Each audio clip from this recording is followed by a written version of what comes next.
ఇక్కడ DT folder ఉందా? DT basic book DT ఉందా ఫోల్డరు? లేకపోతే తీసుకురండి. డిటి మనం మెటీరియల్ వీళ్ళకి ఇచ్చింది బేసిక్ బుక్ కానీ మాడ్యూల్ 1 కానీ డిటి ఉందా? ఒక నిమిషం, ఇది ఒక నిమిషం.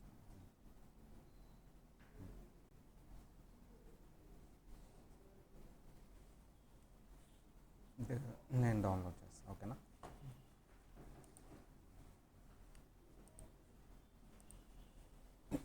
మా ఆన్లైన్ వాళ్ళు ఆడిబుల్లా? ఒకసారి ఆడిబుల్ అయితే కన్ఫర్మ్ చేయండి. Audibility check. ఆడిబుల్ అయితే ఎస్ అని టైప్ చేయండి. Audibility check. ఆడిబుల్ అయితే ఎస్ అని టైప్ చేయండి. రైట్. మా విజిబిలిటీ ఉందా స్క్రీన్ అండ్ మీ? నేను విజిబుల్గా ఉన్నానా? నాకు కనిపించట్లేదు ఇక్కడ, బట్ మీరు చెప్పండి అమ్మా. I think visibility, screen visibility అది కూడా ఓకే అయితే ఎస్ అని టైప్ చేయండి.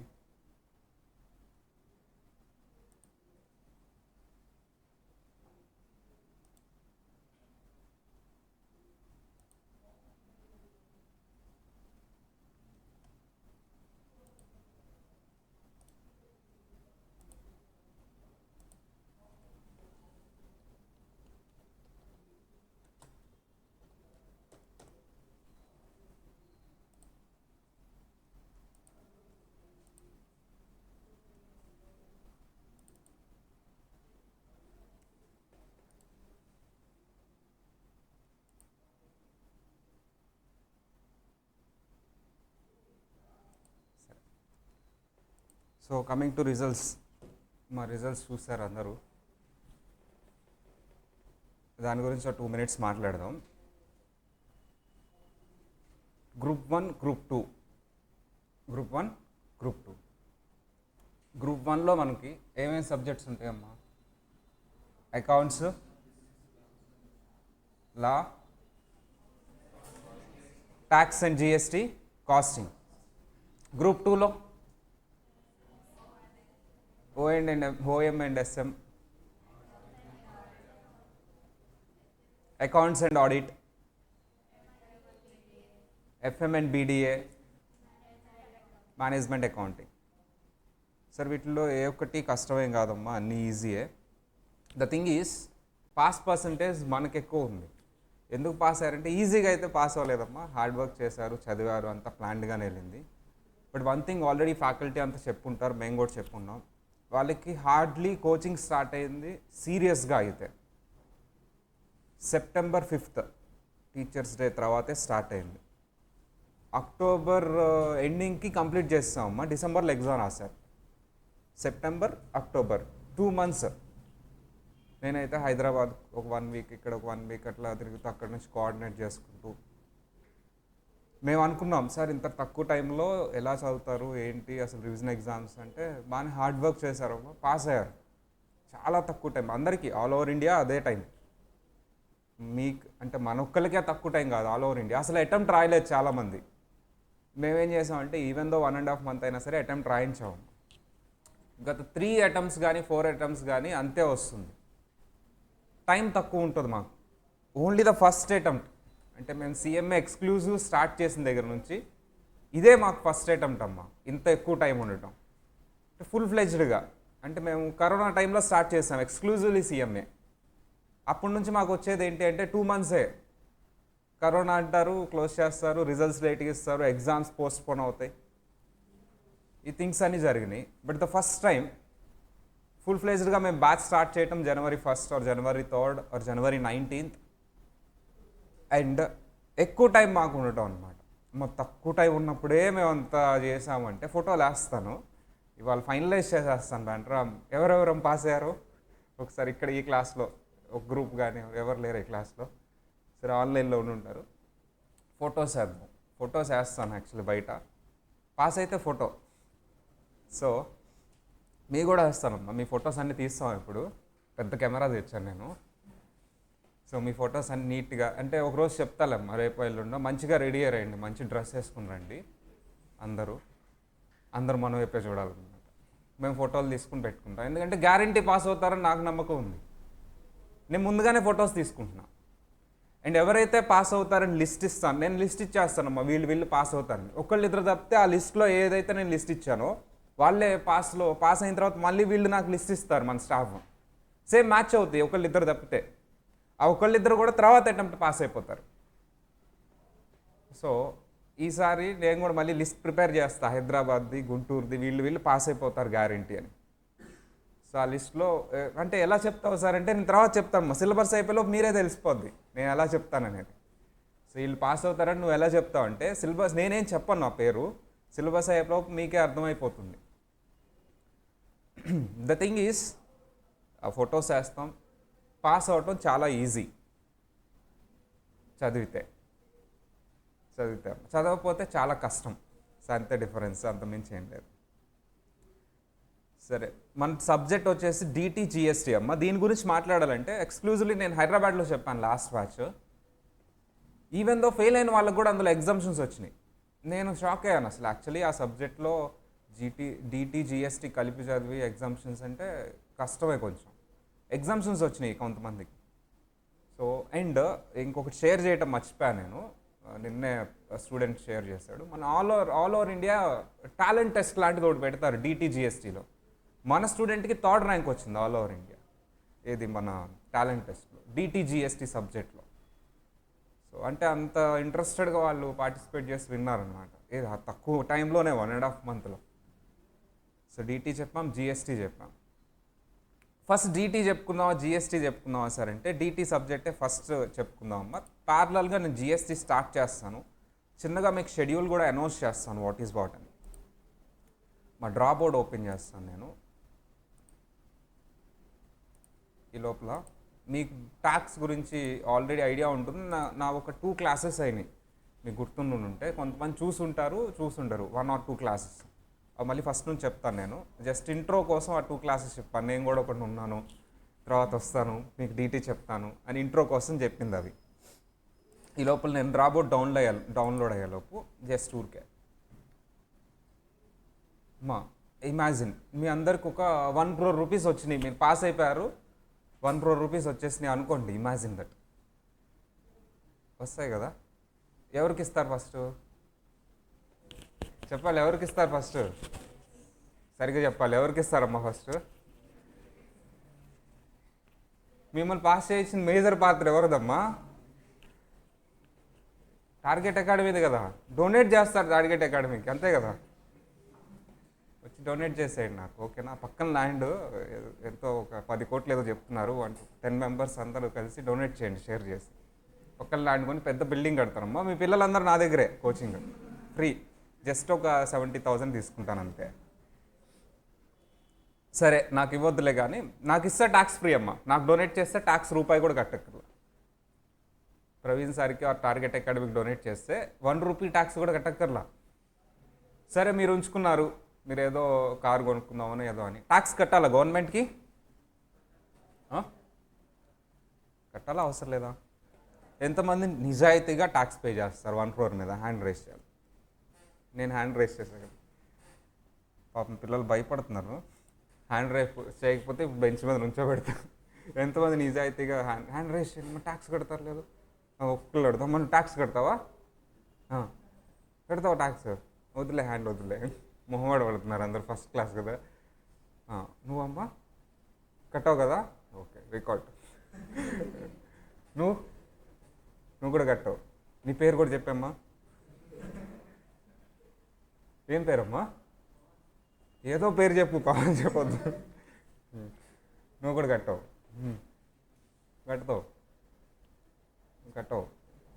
నువ్వు అసలు కట్టవులే, నాకు తెలుసు. కడతావమ్మా? నిజం చెప్పాలి, రికార్డ్ అవుతుంది ఇక్కడ.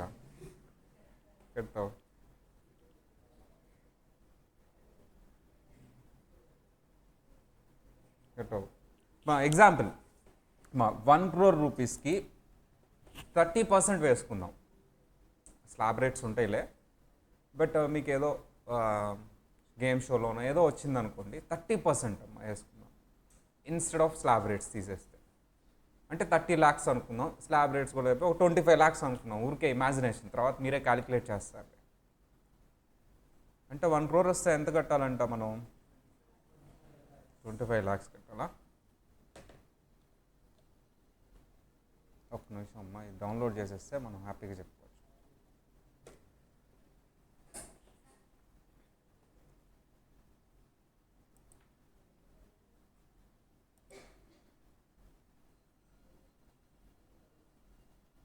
సరే, ప్రస్తుతానికి ఈ రోజుకి మనం డ్రా బోర్డులో కాకుండా నార్మల్గానే చెప్పుకుందాం. పీడిఎఫ్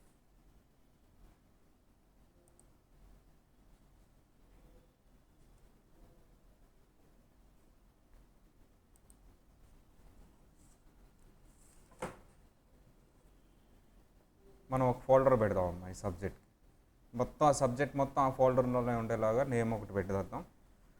మన ఫోల్డర్ నేమ్ ఏంటి సార్ అంటే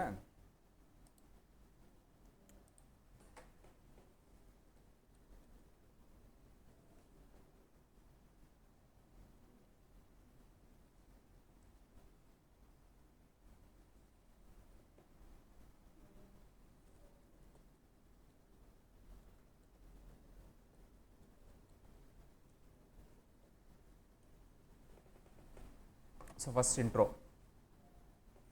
basics.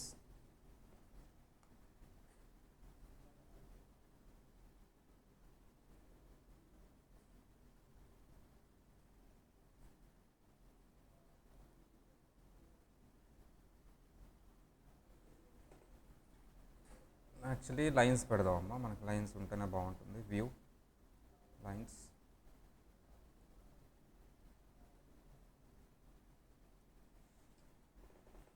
So there is a thing. So we have a system. Tax అనేది పే చేయాలి అని ఉంది, రూల్ ఉంది. పే చేస్తారు లేదా తర్వాత సంగతి, చేస్తున్నారు లేదా కూడా తర్వాత సంగతి. ఈ ట్యాక్స్ అనేది ఎవరికి పే చేయాలి? గవర్నమెంట్కి పే చేయాలి. ఎవరికి పే చేయాలి మా ట్యాక్స్? గవర్నమెంట్. మ్యాండేటరీయా నాన్ అంటే కంపల్సరీయా నాట్ కంపల్సరీయా? కంపల్సరీ పే చేయాలి. సో ఆ స్టోరీ పక్కన పెడితే అసలు ఏంటి ఇమాజిన్, ఈ స్టోరీ ఆల్రెడీ నేను డిస్కస్ చేశాను. ఎంతవరకు ఆన్లైన్లో చూస్తారో మళ్ళీ అడుగుదాం అందరినీ. అప్పుడు ఎవరో ఆన్లైన్లో రెస్పాండ్ అవ్వాలి సరిగా. మా ఫాదరు మదర్ ఇద్దరు ఉన్నారనుకున్నాం. వీళ్ళకి ఎంతమంది పిల్లలు ఉన్నారు? స్టోరీ తెలిసిన వాళ్ళు ఆల్రెడీ చెప్పాలి. 3 చిల్డ్రన్ ఉన్నారు. ఎవరమ్మా? ఏ, బి, సి. గుర్తొచ్చిందా? అప్పుడు ఎవరు రెస్పాండ్ అవ్వాల, మొహమాట పడ్డారు ఆన్లైన్లో కాబట్టి నేను అక్కడ ఉండి చెప్పాను. ఇప్పుడైతే కంపల్సరీ అవ్వాల్సిందే, డౌటే లేదు. ఏబిసి 3 చిల్డ్రన్ ఉన్నారమ్మా. ఏ ఏంటి సార్ పరిస్థితి అంటే, వాళ్ళ ఇంట్లో పెద్ద అబ్బాయి మీడియంగా చదువుకున్నాడు, డిగ్రీ అలా చదువుకొని ఒక 25,000 పర్ మంత్ శాలరీ అమ్మా. ఎంతమ్మా? 25,000. బి బాగా చదువుకున్నాడు, ఏదో ప్రొఫెషనల్ కోర్స్ ఏదో చేశాడు, మంత్లీ 1 lakh వస్తుంది. ఎంత వస్తుందమ్మా? సి ఏం చదువుకోలేదు, ఏం పని చేయడు కూడా. సరే, నువ్వు చెప్పినట్టు 10,000. ఓకేనా? ఇప్పుడు విషయం ఏంటంటే సార్, ఇప్పుడు హౌస్ రన్ చేయాలంటే వీళ్ళంతా మనీ ఇవ్వాలి కదా. ఫాదర్ రిటైర్ అయిపోయారమ్మా, హౌస్ రన్ చేయాలి కదా, ఫుడ్ అంతా కావాలి కదా, కామన్ ఛార్జెస్. వీళ్ళంతా మనీ ఇవ్వాలి. ఏ దగ్గర నుంచి ఎంత తీసుకుంటున్నాడు ఫాదర్ హౌస్ రన్ చేయడానికి అంటే ఎంత తీసుకుందాం? ఏ దగ్గర నుంచి మీరు చెప్పండి? కలెక్షన్ హౌస్ రన్ చేయటం 10,000. Okay, done. 10,000. బి దగ్గర నుంచి 30,000. Okay, done. సి దగ్గర నుంచి 5,000. సూపర్. మొత్తం ఎంత అమ్మా? కౌంట్ చేయండి. 45,000 హౌస్ రన్. 45,000 సరిపోతాయా పర్ మంత్? మా 45,000 సరిపోతాయా పర్ మంత్? 1 lakh 10 lakhs కదా పర్ మంత్, వద్దా? 45,000 సరిపోతాయా? సరే, సరిపోతాయి. సో ఇలా వెళ్ళిపోతూ ఉంది, హ్యాపీగా హౌస్ రన్ అవుతుంది. సడన్గా ఒక ఇన్సిడెంట్ జరిగింది వీళ్ళ ఇంట్లో. ఏం ఇన్సిడెంట్ అది? 1, 2, 3 ఇన్సిడెంట్లు జరిగినాయి. ఏంటమ్మా ఇన్సిడెంట్స్ చెప్పాలి? ఫార్చునేట్లీ ఆర్ అన్ఫార్చునేట్లీ ఏమైపోయిందమ్మా? మ్యారేజ్ అయింది వీళ్ళ ముగ్గురికి. మ్యారేజ్ అయితే ఎవరు వస్తారు? స్పౌజ్ వచ్చారు, వైఫ్ వచ్చారు. మంచిది. నెక్స్ట్ ఏమైంది మీరు చెప్పండి స్టోరీ. నేను ఇక్కడి వరకే రాసా స్టోరీ, మిగతాది రాయలేదు నేను. బి వాళ్ళ వైఫ్ ఎందుకు అంత ఇస్తున్నావు అని అడుగుతుంది కదా. బి నేనమ్మా, బి నేను, ఫాదర్ రోల్ మీరు చేస్తున్నారు. ఇప్పుడు బి నేను, ఫాదర్ రోల్ మీరు. రెడీనా? ఆ క్యారెక్టర్లోకి వెళ్ళిపోవాలి, నేను క్యారెక్టర్లోకి వెళ్ళిపోతాను. బి నేనమ్మా, మీరే రోలు? ఫాదర్ రోలు. కరెక్ట్గా చెప్పాలి. నన్ను ఫాదర్ కదా అని చెప్పేసి బయటికి పోనకూడదు. సరే, ఏదో అయింది, వైఫ్ అడిగారు అనమాట, అసలు నీకు బ్రెయినే లేదు, మీ అన్నయ్య ఎంత ఇస్తున్నాడు, 10 ఇస్తున్నాడు, మీ తమ్ముడు ఎంత ఇస్తున్నాడు, 5,000 ఇస్తున్నాడు, నువ్వెంత ఇస్తున్నావు, 30,000 అని చెప్పేసి బ్రెయిన్ వాష్ చేశారు నైట్ అంతా నాకు. సో వచ్చాను మార్నింగ్. నెక్స్ట్ మంత్ నుంచి నేను కూడా 10,000 ఇస్తా, ఓకేనా? కాదా? ఎందుకు వద్దు? 10,000 ఇస్తా నెక్స్ట్ మంత్ నుంచి, వద్దా? ఫాదర్ అలా సిగ్గుపడతారా, భయపడతారా? ఇట్రా నువ్వు అని. 10,000 ఇస్తా నెక్స్ట్ మంత్ నుంచి. అందరు ఇస్తారనండి? ఏ ఒక నిమిషం పెద్దగా వచ్చారు వీళ్ళు. ఎందుకమ్మా? ఒకళ్ళు ఖర్చులు ఎక్కువ అవుతాయి. అవును, అన్నయ్యని అడగండి అమ్మా, అది నాకు సంబంధం లేదు. సరిగా చదువుకోలేదు, డబ్బులు రాలేదు, హార్డ్ వర్క్ చేశాను, ఊరికే వస్తున్నాయి 1 lakh. నో డైలాగ్సా? నేను ఇవ్వను, నేను 10,000 ఇస్తా అమ్మా. నేను ఇటు తిరుగుతా, చెప్పండి. సరే, ఇప్పుడు చెప్పొచ్చు. మీరెందుకమ్మా? 10,000 ఇస్తా, నేను ఇవ్వను, ఓకేనా? నోనా? ఎందుకు సరిపోవా? సరిపోతే వాళ్ళిద్దరు ఉన్నారు కదా, వాళ్ళని అడగొచ్చు కదా. అది నా తప్ప? అమ్మ, నాకు శాలరీ ఎందుకు ఎక్కువ వస్తుంది? వాళ్ళు చదువుకోలేదు, రాలేదు, దానికి నన్ను చేయమంటారు? నన్ను చదివించారు, వాళ్ళని చదివించారు. మీకు ఒకటి మర్చిపోయారండి మీరు. అన్నకి డాక్టర్ సీట్ కొనిచ్చారు, వెళ్ళాడా వాడు కాలేజ్కి? వెళ్ళలా. తమ్ముడికి ఏం చేశారు మీరు? LLB అని చెప్పేసి అక్కడెక్కడికో పంపించారు, వాడు పారిపోయి వచ్చాడండి. నాకంటే వాళ్ళకే ఎక్కువ ఖర్చు పెట్టారు. నాకేం పెట్టారండి? టార్గెట్ అకాడమీలో తక్కువ ఫీజే, అది కట్టారు అంతే కదా. ఆయన మళ్ళీ డిస్కౌంట్ ఇచ్చాడు. కరెక్టే కదా. ఓకేనా? ఓకేనా? ఎవరు మళ్ళీ నో అంటున్నారు? ఎందుకమ్మా? నువ్వు కదా? ఎందుకమ్మా? ఎందుకమ్మా? అది ఓకేనా? అందరూ ఓకే అనండి ఒకసారి. అమ్మ, అందరూ ఎస్ఆర్ అనండి ఒకసారి. ఏంటి మీ ప్రాబ్లం ఏంటి? చెప్పండి అమ్మా, మీ ప్రాబ్లం ఏంటి? నేను 10,000 ఇస్తాను, మేము కూడా 10,000 ఇస్తాను నెక్స్ట్ మంత్ నుంచి, ఓకేనా? వెళ్ళిపోవాలా బయటికి? వెళ్ళిపోవాలా బయటికి? సో అది బి వర్షను. మీరు సరిగా ప్లే చేయాల క్యారెక్టర్ రోల్. నేను ప్లే చేస్తా, ఫిలింఫేర్ కూడా వస్తుంది నాకు. సార్, బి వర్షన్ అది. ఫాదర్ ఏం చెప్తాడమ్మా? Is it fair or unfair? ఫేరా అన్ఫేరా? అన్ఫేర్. ఫేర్ కాదు. అందుకని నేను ఏం చెప్తున్నా, 10,000 ఇస్తాను. మీరే ఒప్పుకున్నారు అన్ఫేర్ అని. ఫేరా అన్ఫేరా? ఫేరా? ఫేరా అన్ఫేరా? అన్ఫేరా. అందుకని 10,000 ఇస్తా. సో ఆబ్వియస్లీ అన్ఫేర్ అమ్మా, ఆబ్వియస్లీ అన్ఫేర్. ఫాదర్ కూడా ఒప్పుకుంటారు. ఒప్పుకుంటేనే. నువ్వు ఫేర్ అన్నావంటే అసలు ఎట్లా ఫేర్ అవుతుంది? బికాస్ ఫుడ్ ఈక్వల్గా వస్తుంది ముగ్గురికి, షెల్టర్ ఈక్వల్గా వస్తుంది, ఎక్స్పెన్సెస్ అన్నీ ఈక్వల్గా వస్తున్నాయి, బట్ ఛార్జెస్ ఏమో బీకి ఎక్కువ పడుతున్నాయి. So obviously this is unfair. అది ఒప్పుకోవాలి ఫస్ట్. అది ఒప్పుకోకపోతే చాలా డిఫికల్ట్ అవుతుంది. Sir obviously unfair. సార్ ఒక్క విషయం ఏంటంటే సార్ అన్ఫేర్ అనేది ఎస్టాబ్లిష్ చేసిన తర్వాత you should have a some explanation. ఎందుకు నేను ఎక్కువ తీసుకుంటున్నాను అనేది ఎక్స్ప్లెనేషన్ ఉండాలి. వై అంటే నీకు ఎక్కువ శాలరీ వస్తుంది కాబట్టి ఎక్కువ ఇచ్చాయంటే ఏం లేదు, ఇండియా నుంచి వెళ్ళిపోతాడు. ఇంట్లో నుంచే కాదు, ఇండియా నుంచి కూడా వెళ్ళిపోతాడు. That is not the reason. The reason is actually నీకు అన్ఫేర్ అంటే నీకు అన్యాయం జరుగుతుంది, ఎక్కువ తీసుకుంటున్నాను, ఓకే ఫైన్, బట్ వాళ్ళిద్దరు తక్కువే ఇస్తున్నారు, బట్ నువ్వు కష్టపడి చదువుకున్నావు కాబట్టి ఎక్కువ వచ్చినాయి, సో ఎక్కువ పే చేయాలనేది కరెక్ట్ కాదు. ద థింగ్ అంటే ఇప్పుడు ఆ మనీని నేను ఎవరి కోసం స్పెండ్ చేస్తున్నాను? ఏబిసి వాళ్ళ చిల్డ్రన్ ఎడ్యుకేషన్కి, క్వాలిటీ ఆఫ్ ఎడ్యుకేషన్ ఇవ్వడానికి, క్వాలిటీ ఆఫ్ ఫుడ్ ఇవ్వడానికి. ఫర్ ఎగ్జాంపుల్ నువ్వు కూడా ఎంత ఇచ్చావు, 10,000 ఇచ్చావు అనుకో, క్వాలిటీ ఫుడ్ వస్తుందా, ఎడ్యుకేషన్ క్వాలిటీ వస్తుందా ఎవరికి? వాళ్ళ చిల్డ్రన్. ఏసీ పెద్ద పట్టించుకోరమ్మా, అయిపోయింది. దే హ్యావ్ ఎ రియలైజేషన్, మనం సరిగ్గా చదువుకోలేదు మంది ఇదే అని వాళ్ళు ఆల్రెడీ ఫిక్స్ అయిపోయారు, వాళ్ళకేం కాదు అసలు, they leading there happiest life. కానీ ఇక్కడ ఎఫెక్ట్ అయ్యేది ఎవరు? చిల్డ్రన్, నెక్స్ట్ జనరేషన్స్ ఎఫెక్ట్ అయ్యేది నెక్స్ట్ జనరేషన్స్.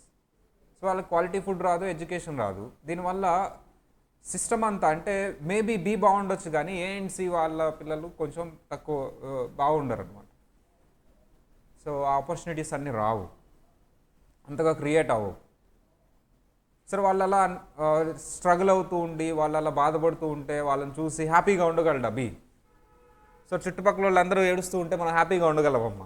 ఏదో రేర్ ఉంటారు ఒకళ్ళిద్దరు. సో కరోనా అది ప్రూవ్ చేసిందమ్మా. ఏంటంటే మిగతా చుట్టుపక్కల వాళ్ళందరూ బాగుంటేనే మనం బాగుంటాం, మన పక్కింటోడు బాగాలేదు అంటే మనం కూడా బాగోమని కరోనా వెల్ ప్రూవ్డ్ అనమాట. మన పక్కింటి వాళ్ళకి కరోనా వస్తే ఫస్ట్ భయపడేది ఎవరమ్మా? వెల్ ప్రూవ్డ్ అనమాట. దట్స్ వై సార్ చుట్టుపక్కల అంతా హ్యాపీయెస్ట్ ఎన్విరాన్మెంట్ ఉంటేనే మనం బాగుంటాం. సో హ్యాపీయెస్ట్ ఎన్విరాన్మెంట్ అంటే బేసిక్ నెసెసిటీస్ ఇవ్వటం. సో అవే నేను ఇచ్చేది, దానికోసం నువ్వు ప్రొవైడ్ చేస్తున్నావు. అది ఎవరి కోసమో ప్రొవైడ్ చేయట్లా, నీ బ్రదర్స్ వాళ్ళ చిల్డ్రన్ కోసం ప్రొవైడ్ చేస్తున్నావు. At the same time you have a 70,000, నీ కార్ కొనుక్కున్నావు అండ్ యు ఆర్ లీడింగ్ వాళ్ళకంటే లగ్జరియస్ లైఫ్ లీడ్ చేస్తున్నావు. మేబీ ఫుడ్ అండ్ షెల్టర్ నీకు ఈక్వల్గా రావచ్చు, కానీ నువ్వు లగ్జరీస్ కూడా వాళ్ళకి లేకుండా నువ్వు ఒక్కడవే ఎంజాయ్ చేస్తున్నావు కదా. సో ఇలా కన్విన్స్ చేస్తేనే వాళ్ళు వచ్చి ట్యాక్స్ కడతారు, అమౌంట్ ఇస్తాడు బి. నువ్వు ఇలాంటి టైప్ ఆఫ్ కన్విన్సింగ్ లేదనుకోండి అమ్మా, ఈ ఫిలాసఫీ లేదంటే ఎవరైనా మనీ ఇస్తారా బి పొజిషన్లో ఉంటాయి. ఇండియాలో కూడా అంతే ట్యాక్స్ సిస్టమ్. ఉన్న వాళ్ళ దగ్గర నుంచి ఎక్కువ ట్యాక్స్ తీసుకుంటా, నువ్వు ఇప్పుడు ట్యాక్స్ కడుతున్నావు అంటే కట్టట్లేదు. సార్ ఎవరు ట్యాక్స్ కడుతున్నారు సార్ అంటే మేజర్ ట్యాక్స్ బ్రాకెట్లో ఎవరు వస్తారు సార్ అంటే రిచ్ పీపుల్ వస్తున్నారు. నువ్వు డబ్బులు ఎక్కువ సంపాదించకుంది ట్యాక్స్ ఎక్కువ కట్టాలి. నువ్వు తర్వాత క్యాలిక్యులేట్ చేస్తావు 1 crore ఎంత ట్యాక్సో, నువ్వు ఆశ్చర్యపోతావు, డెఫినెట్లీ షాక్ అవుతావు. సార్ అట్లీస్ట్ నేను అనుకుందాం ఎగ్జాంపుల్ అంటే 1 crore 30 lakhs ట్యాక్స్ కట్టేయాలి, 70 lakhs తీసుకెళ్ళాలి ఇంటికి. ఎలా ఉంటుందమ్మా? బాధగా ఉంటుందా, ఆనందంగా ఉంటుందా? బాధగా ఉంటుంది. So but we have A philosophy that ఆ 30 lakhsని నీతో పాటు ఇండియాలో ఉంటున్న అనుకోండి, ఇండియాలో ఉంటున్న పూర్ పీపుల్ ఎవరికైతే ఉందో వాళ్ళకి నెసెసిటీస్, ఇన్ఫ్రాస్ట్రక్చర్ అవన్నీ ప్రొవైడ్ చేయడానికి ఇండియా కోసం వాడుతున్నాం అనే ఫిలాసఫీతో ట్యాక్స్ అనేది తీసుకొచ్చారు ఇండియాకి. ఇది యాజ్ ఇట్ ఈజ్ అప్లై చేశారనుకోండి అమ్మా ఇండియాలో నీట్గానే ఉంటుంది. But they are some political influences, they are some systematical disturbances are there. ఆ ఫిలాసఫీ ఇంప్లిమెంట్ అవ్వట్లేదు. But we have a strongest philosophy, చాలా స్ట్రాంగ్ ఫిలాసఫీ అమ్మ ఇండియాది. అంటే మనము బాగుండాలి, మన పక్కన వాళ్ళు కూడా బాగుండాలి అనే ఫిలాసఫీతో అది తీసుకొచ్చాం. ఉన్న వాళ్ళు కొంచెం ఎక్కువ కంట్రిబ్యూట్ చేయండి అనే ఫిలాసఫీ. సో బికాజ్ ఇండియా అనేది ఒక democratic country and we have a mind sets of ఒకరికొకరు హెల్ప్ చేసుకునే హ్యుమానిటీ ఎక్కువ ఉంటుంది ఇండియాలో అండ్ కంపేర్డ్ టు అదర్స్. అలాంటిది మన ట్యాక్స్ సిస్టమ్స్లో ఇంక్లూడ్ చేయాలని అది తీసుకొచ్చాం. బట్ అది ట్యాక్స్ కలెక్ట్ చేసి ఇంప్లిమెంట్ చేసే పొలిటీషియన్స్ ఆ సిస్టమ్ అనేది సరిగా లేదు, నేను ఒప్పుకుంటా అది. అందుకని ఎవరు ట్యాక్స్ కట్టడానికి ఇష్టపడట్లా. అదే నేను చెప్పిన ఇప్పుడు ఫిలాసఫీ నీట్గా ఏమి డిస్టర్బెన్స్ లేకుండా ఇంప్లిమెంట్ అయితే వాలంటరీగా వచ్చి ట్యాక్స్ కడతారు ఇండియాలో. Yes, because we have a roots. 1-2 సార్లు కట్టకపోయినా తర్వాత వీళ్ళకే వస్తుంది, అరే మనం కట్టే డబ్బులు మంచి పనులకు ఉపయోగపడుతున్నాయి అని చెప్పేసి వాలంటరీగా వచ్చి కడతారమ్మా. But if you gather the statistics, ఇప్పుడు వెళ్ళి నువ్వు మైక్ పెట్టి అందరిని అడుగు, 90% నేను కట్టనంటారు ట్యాక్స్. రీజన్ ట్యాక్స్ తప్పు కాదు, రీజన్ ఏంటి, అది యూసేజ్ సరిగా చేయట్లేదని. ఆ ఫిలాసఫీ సరిగా అప్లై చేస్తే yes we have that system. మన మెటీరియల్లో మన బుక్లో ఆ ఫిలాసఫీ ఉంటుంది. నువ్వు పాలిటిక్స్ని దీనికి లింక్ చేస్తే ట్యాక్స్ మొత్తం ఒక భూతంలా కనిపిస్తుంది. బట్ పాలిటిక్స్ని లింక్ చేయకుండా ఓన్లీ నేను చెప్పిన ఫిలాసఫీని అప్లై చేసి చూస్తే చాలా బ్యూటిఫుల్గా ఉంటుంది. ఇప్పుడు పాలిటిక్స్ లింక్ చేద్దామా, లింక్ చేయొద్దా ట్యాక్స్కి? చేయదు. కానీ మీకు అక్కడ కనిపించే ప్రతి ప్రొవిజను పాలిటిక్స్ నుంచి వచ్చిందే. అది నేను చెప్తాను బ్యాక్గ్రౌండ్, అది పక్కన పడేసేయండి వినేసి. ఎవ్రీ ప్రొవిజన్ పాలిటిక్స్ నుంచి వచ్చిందే. అంటే ఏంటి సార్ పాలిటిక్స్ నుంచి రావటం అంటే ఏంటి సార్ అంటే వెరీ సింపుల్. మీకు అర్థమవుతుంది ఒక 1 by 1 ఒక్కొక్కటి నేను చెప్పి ఆ వీడియోస్ చూపిస్తూ ఉంటా. అప్పుడప్పుడు గవర్నమెంట్ ఈగోయిస్టిక్గా చేసిన ప్రొవిజన్స్ కూడా ఉన్నాయి. నాకే ఎదురు చెప్తారా అని ఒక ప్రొవిజన్ తీసుకొచ్చేస్తారు. అదేంటి అదంతే. ఎవరైనా వచ్చి అడిగారు అనుకో, ఇది ఇట్లా కాదు కదా, తప్పు ఉంది కదా అంటే అడిగిరగండి అంటారు అందరినీ. ఇప్పుడు ఓకే రాసేసి ఇప్పుడు ఇది చూడు రైటే కదా అంటారు. అట్లా రాసిన ప్రొవిజన్స్ కూడా ఉన్నాయి. మార్చేసి అమెండ్మెంట్ అంటారు, దాన్ని ఏమంటారమ్మా? సరే, అది ఎందుకు అనేది బ్యాక్ అండ్ రీజన్ ఉంటుంది, అవి కూడా చూద్దాం. So this was a subject అమ్మ. కొంచెం చదువుతున్నప్పుడు ఎందుకు ఇంత కట్టాలి ఏంటి అనిపిస్తూ ఉంటుంది. But philosophy point of view link చేసుకున్నప్పుడు పర్ఫెక్ట్ మ్యాచ్ అవుతుంది. సరే, so start the subject. What is the meaning of tax దగ్గర నుంచి స్టార్ట్ చేద్దామమ్మా. We have a paper number 7A and సిఏకి సిఎంఏకి సేమ్ సిలబస్, డిఫరెన్స్ ఏం లేదు. డిటి వాళ్ళకు ఒక యాక్ట్ మీకు ఒక యాక్ట్ అయితే ఉండదు, same. Sir there are the rules are there. Sir సిఏకి సిఎంఏకి డిఫరెన్స్ ఏంటి అనేది నేను ఇప్పుడు చెప్తాను. క్వశ్చన్స్ అమ్మ, క్వశ్చన్ బ్యాంక్ మీకు సపరేట్ ఉంటుంది, సిఏ వాళ్ళకి సపరేట్ ఉంటుంది. అంటే ఏంటి సార్ క్వశ్చన్ బ్యాంక్ సపరేట్ అంటే? సిఎంఏ వాళ్ళకి కాన్సెప్చువల్ క్వశ్చన్ని డిఫరెంట్ ప్యాటర్న్స్లో అడుగుతాడు. అంటే ప్రతి కాన్సెప్ట్కి క్వశ్చన్స్ ఫ్రేమ్ చేసుకుంటూ వెళ్తాడు. అంటే ఇది ప్రాక్టికల్గా ఉంటుందా లేదా ఇదంతా ఇర్రెలవెంట్ వాళ్ళకి. ఈ కాన్సెప్ట్ అంటే క్వశ్చన్ ఉండాలంటే నెంబర్ ఆఫ్ క్వశ్చన్స్ సిఎంఏకి ఇలా ఉంటుంది. సిఏ వాళ్ళకి ఈ పర్టికులర్ థింగ్ ఇతను రేపు చార్టెడ్ అకౌంటెంట్ అయితే బయట ఎలా వాడతాడు రియలిస్టిక్గా, ఆ కాన్సెప్ట్ని మాత్రమే పట్టుకుని వాటి మీద క్వశ్చన్స్ ఉంటాయి. నెంబర్ ఆఫ్ క్వశ్చన్స్ ఎవరికి ఎక్కువ ఉంటాయి? సిఎంఏ వాళ్ళకి ఎక్కువ ఉంటాయా, సిఏ వాళ్ళకి ఎక్కువ ఉంటాయా? సిఎంఏ వాళ్ళకి ఎక్కువ ఉంటాయి. Number of models of questions. ఇంకొక డిఫరెన్స్ ఉంది. అంటే ఇక్కడ ప్రతి కాన్సెప్ట్కి ఎగ్జాంపుల్ క్వశ్చన్స్, ప్రతి కాన్సెప్ట్కి క్వశ్చన్స్ ఎక్కడ ఉంటాయి? సిఎంఏలోనా సిఏలోనా? సిఎంఏ. సిఏలో కొన్ని కాన్సెప్ట్స్ మీద క్వశ్చన్స్ ఉండవు, కానీ ఏవైతే కాన్సెప్ట్స్ పిక్ చేశాడో వాటి మీద డీప్ క్వశ్చన్స్ ఉంటాయి. అంటే వాటి మీద నెంబర్ ఎక్కువ ఉంటుంది, 1 2 3 4 అని. అది డిఫరెన్స్. అందుకని నేను క్వశ్చన్ బ్యాంక్ సపరేట్ చేస్తాను. సిఎస్సి అది కాన్సెప్ట్ బుక్ ఒకటే ఈక్వల్ ఇద్దరికి, క్వశ్చన్ బ్యాంక్ సపరేట్. అది డిఫరెన్స్. మిగతా అంతా same as it is. First concept book discuss చేస్తాను నేను. ఆటోమేటిక్గా క్వశ్చన్స్ మీరు చేసేయగలరు, ఇబ్బంది ఏం లేదు. But one thing is there, questions చేస్తున్నప్పుడు మాత్రం ఫస్ట్ సిఎంఏ క్వశ్చన్స్ నేను డిస్కస్ చేస్తా. ప్రతి కాన్సెప్ట్కి ఎగ్జాంపుల్ ఉంటుంది కాబట్టి. Thereafter I discuss the CA questions. అది చేసేటప్పుడు యాక్చువల్లీ మీరు మొన్న మీ పాత బ్యాచ్ అంటే సీనియర్స్ వాళ్ళే చేసేసుకుంటూ వెళ్ళిపోతున్నారు. సిఎంఏ క్వశ్చన్స్ ఒకసారి డిస్కస్ అయిన తర్వాత సిఏ క్వశ్చన్స్ వాళ్ళే చేసుకుంటూ వెళ్తున్నారు, 1 2 తప్పితే. సో ఈజీగానే ఉంటుంది, ఎందుకంటే మన కాన్సెప్ట్ బుక్లోనే మొత్తం కవర్ అయిపోతాయి సిఏ సిఎంఏ ఎగ్జాంపుల్స్ అని. చూద్దాం. బుక్స్ ఓపెన్ చేయండి అమ్మా అందరూ. అందరి దగ్గర బుక్స్ ఉన్నాయా? మాడ్యూల్ 1 ఇస్తుంటారు. ఎందుకు మాడ్యూల్స్ వైజ్ ఇస్తున్నాము అంటే డిటి అమెండ్మెంట్స్ ఉంటాయి కాబట్టి. సో అమెండ్మెంట్స్ కవర్ చేస్తూ మెటీరియల్ చేయాలి కాబట్టి ఒక మాడ్యూల్ రిలీజ్ చేసిన తర్వాత ఇంకో మాడ్యూల్ రిలీజ్ చేస్తూ ఉంటాం. First one tax. ట్యాక్స్ అనేది ఏ వర్డ్ నుంచి వచ్చిందమ్మా? లాటిన్ వర్డ్ నుంచి వచ్చింది. So what is that word? Latin word అంటే టాక్సో. టాక్సో అంటే లాటిన్లో మీనింగ్ ఏంటి సార్? ఒక ఇంగ్లీష్లో కన్వర్ట్ చేస్తే అంటే రేట్, అంటే ఎంతో కొంత పర్సంటేజ్ ఇవ్వాలి అని. ఒకప్పుడు ఎలా ఉండేదంటే లాటిన్లో కింగ్ ఉండేవాడు, అందరూ ఇప్పుడు ఫర్ ఎగ్జాంపుల్ అక్కడ ఏమన్నా క్రాప్ ఏదో పండించారు, వీట్, కింగ్కి కొంత పర్సంటేజ్, కొంత రేట్ ఇచ్చేసేయాలి ఆ ప్రోడక్ట్. అలా కింగ్కి కొంత పంపిస్తూ ఉండాలి. దాన్నే ట్యాక్సో అన్నారు అప్పట్లో. నా రేట్ ఏది, నా పర్సంటేజ్ ఏది, నా దందలాగా అనమాట. పర్సంటేజ్ ఇవ్వాలి, ట్యాక్సో. దాన్ని కాస్త ఇంక ఇంగ్లీష్లో మాడిఫై చేసి ట్యాక్స్ అనేది వచ్చేసి ఇండియాలో ఎప్పుడు ఇంట్రడ్యూస్ చేశారు సార్ అంటే ట్యాక్స్ అనేది ఎప్పుడు ఇంట్రడ్యూస్ చేశారమ్మా? ఎవరు ఇంట్రడ్యూస్ చేశారు? Sir James Wilson. 1860లో sir James Wilson. Actually you all know Britishers ruled us. So అప్పట్లో ట్యాక్స్ ఇంప్లిమెంట్ చేశారు ఇండియాలో. వాళ్ళ కంట్రీలో ఉండేది ఇక్కడికి కూడా తీసుకొచ్చారు. ఎవరు తీసుకొచ్చారు? ఎవరు ఫస్ట్ ఆ కాన్సెప్ట్ తీసుకొచ్చారు ట్యాక్స్ అంటే, గవర్నమెంట్కి ట్యాక్స్ కట్టాలి అని చెప్పేసి అంటే సర్ జేమ్స్ విల్సన్. 1860. అదేదో ఉంటుంది కదా, ఎగ్జామ్స్ ఎవరు కనిపెట్టాలో కానీ చంపేయాలని. అట్లాగే చాలామంది ట్యాక్స్ కట్టేటప్పుడు ఈ ట్యాక్స్ ఎవరు కనిపెట్టారు కానీ చంపేయాలి. ఎవరమ్మా కనిపెట్టింది? ఇండియా. ఆ పేరు చెప్పేయండి, ఆయన్ని తిట్టుకుంటారు ఇంకా. సో ఎప్పుడు డేట్, ఐ మీన్ ఇయర్ 1960 1860? ఉన్నారా? ఎవరైనా ఉన్నారమ్మా అప్పుడు? నేనున్నా. అప్పుడు గాంధీ గారు నేను చిన్నప్పుడు ఇక్కడే ఆడుకునేవాళ్ళం. అప్పట్లో ఏం లేవమ్మా, రైల్వే స్టేషన్ ఉండేది చిన్నది, అది ఇక్కడ టీ షాప్ ఉండేది ఒకటి. ఇద్దరు నడుచుకుంటూ వచ్చి ట్రైన్ దిగి ఇక్కడ టీ దాకా వెళ్ళిపోయేవాళ్ళం మీటింగ్. చిన్నప్పుడు బాగా టైం మిషన్లో ఇటు వచ్చానమాట నేను. నమ్ముతున్నారా నమ్మట్లేదా? ఫ్యూచర్ చెప్తా ఉండండి. మీ పిల్లలకి నేను క్లాసులు చెప్తా ఉన్నా, ఫ్యూచర్కి వెళ్ళొచ్చా 30 years. ఇట్లా లేదు క్లాసు. సోఫాస్ ఉన్నాయి, సోఫాకి ట్యాబ్ ఉంది అటాచ్ చేసి.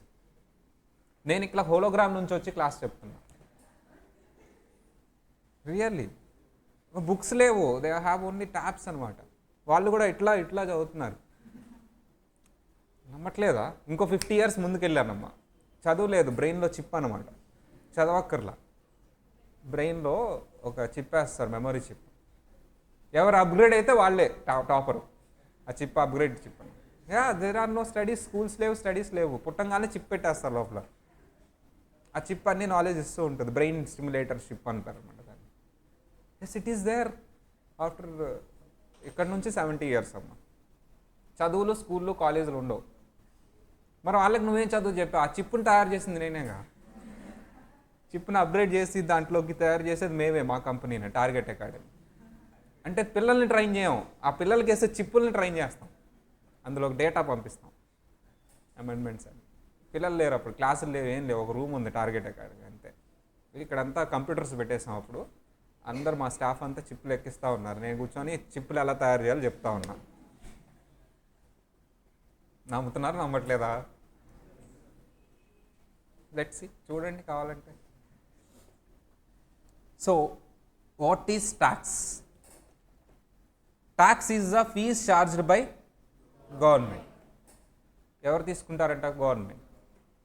On a product activity. Product activity అంటే ఒక ప్రొడక్ట్ మీద యాక్టివిటీ మీద తీసుకునేదాన్ని జిఎస్టీ అంటారు. యాక్టివిటీ అంటే సర్వీసెస్ అమ్మా. ప్రొడక్ట్ అంటే గూడ్స్. ప్రొడక్ట్ అంటే ఏంటమ్మా? గూడ్స్. ప్రొడక్ట్ అంటే గూడ్స్, యాక్టివిటీ అంటే సర్వీసెస్. ప్రొడక్ట్ అంటే గూడ్స్, యాక్టివిటీ అంటే ఏంటమ్మా? సర్వీసెస్. ప్రొడక్ట్ మీద సర్వీసెస్ మీద తీసుకునేదాన్ని జిఎస్టీ అంటారు. జిఎస్టీ అంటే ఫుల్ ఫామ్. సో అది నేను తర్వాత చెప్తాను. So we have that thing. ప్రస్తుతానికి నేను మాట్లాడేది ఏంటంటే ఇన్కమ్ మీద కూడా ట్యాక్స్ తీసుకుంటారు. దాన్ని ఏమంటారమ్మా? Income tax.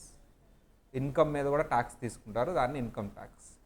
అంటే వేటి మీద గవర్నమెంట్ ట్యాక్స్ కలెక్ట్ చేస్తుంది ప్రస్తుతానికి? ప్రొడక్ట్ మీద, ఇన్కమ్ మీద, యాక్టివిటీ మీద. Goods, services, income. So they are 2 types of taxes, direct tax, indirect tax. So direct tax అంటే ఎగ్జాంపుల్ ఏంటమ్మా? Income tax. ఎందుకంటే డైరెక్ట్ ట్యాక్స్ అని తర్వాత వస్తుంది మనకి ఎక్స్ప్లెనేషన్. ఇండైరెక్ట్ ట్యాక్స్ అంటే ఎగ్జాంపుల్ ఏంటమ్మా? GST.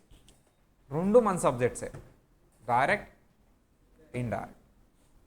We have a book, మన బుక్ ఇంకా రిలీజ్ చేయలేదు. జిఎస్టీ ఏది ఎక్కువ ఉంటుంది సార్ అంటే డైరెక్ట్ ట్యాక్స్. జిఎస్టీ చాలా తక్కువ ఉంటుంది, ఈజీగా కూడా ఉంటుంది. But we need to remember number of rules. ఇలా ట్యాక్స్ కలెక్ట్ చేసింది గవర్నమెంట్ దేనికి వాడుతుంది? ఫస్ట్ దేనికి వాడుతుందమ్మా? రోడ్లు వేయడానికి. You can see the roads of Andhra Pradesh. బాగుంటాయి కదా, చాలా బాగుంటాయి అమ్మా రోడ్స్. మీకేమైంది? మా రోడ్లు మా ఇష్టం, మేము అట్లా వేసుకున్నాం. Actually we want exercise, that's why we have done this. నేను వెళ్ళి వచ్చామమ్మా అటు చాలా దూరం, ఊరికే బైక్ వేసుకుని వెళ్ళాం, ఒక 60 kilometers వెళ్ళాం అనమాట, నేను ప్రవీణ్ సార్. అబ్బా భలే ఉంది ఎక్సర్సైజ్ అసలు. బాగున్నాయి రోడ్లు.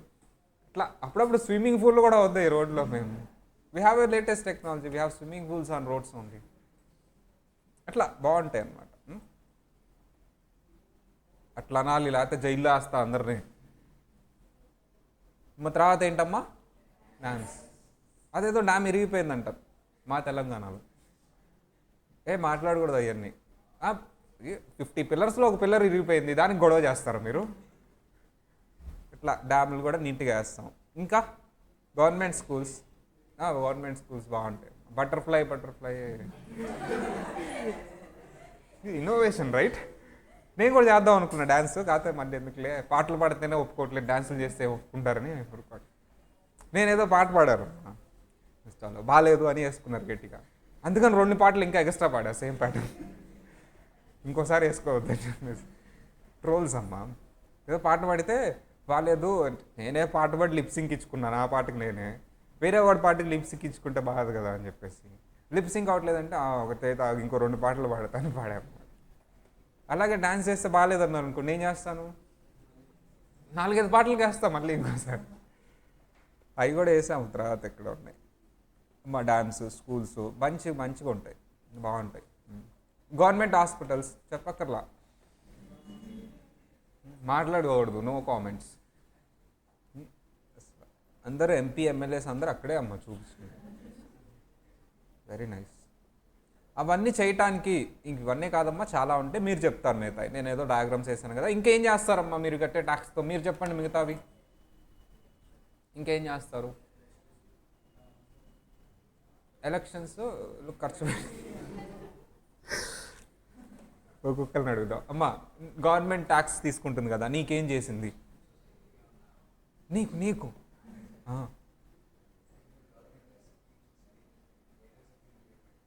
నీకు వచ్చిందా? ఏమన్నా వచ్చిందా? పర్ఫెక్ట్ నాన్న.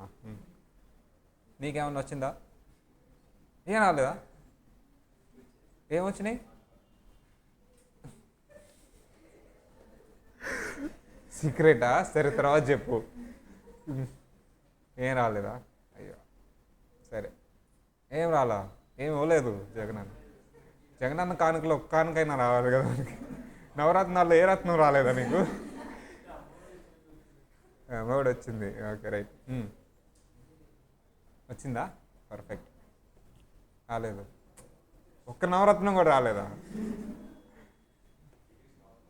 వచ్చింది నా డిగ్రీ మనమే కదా తెప్పించింది.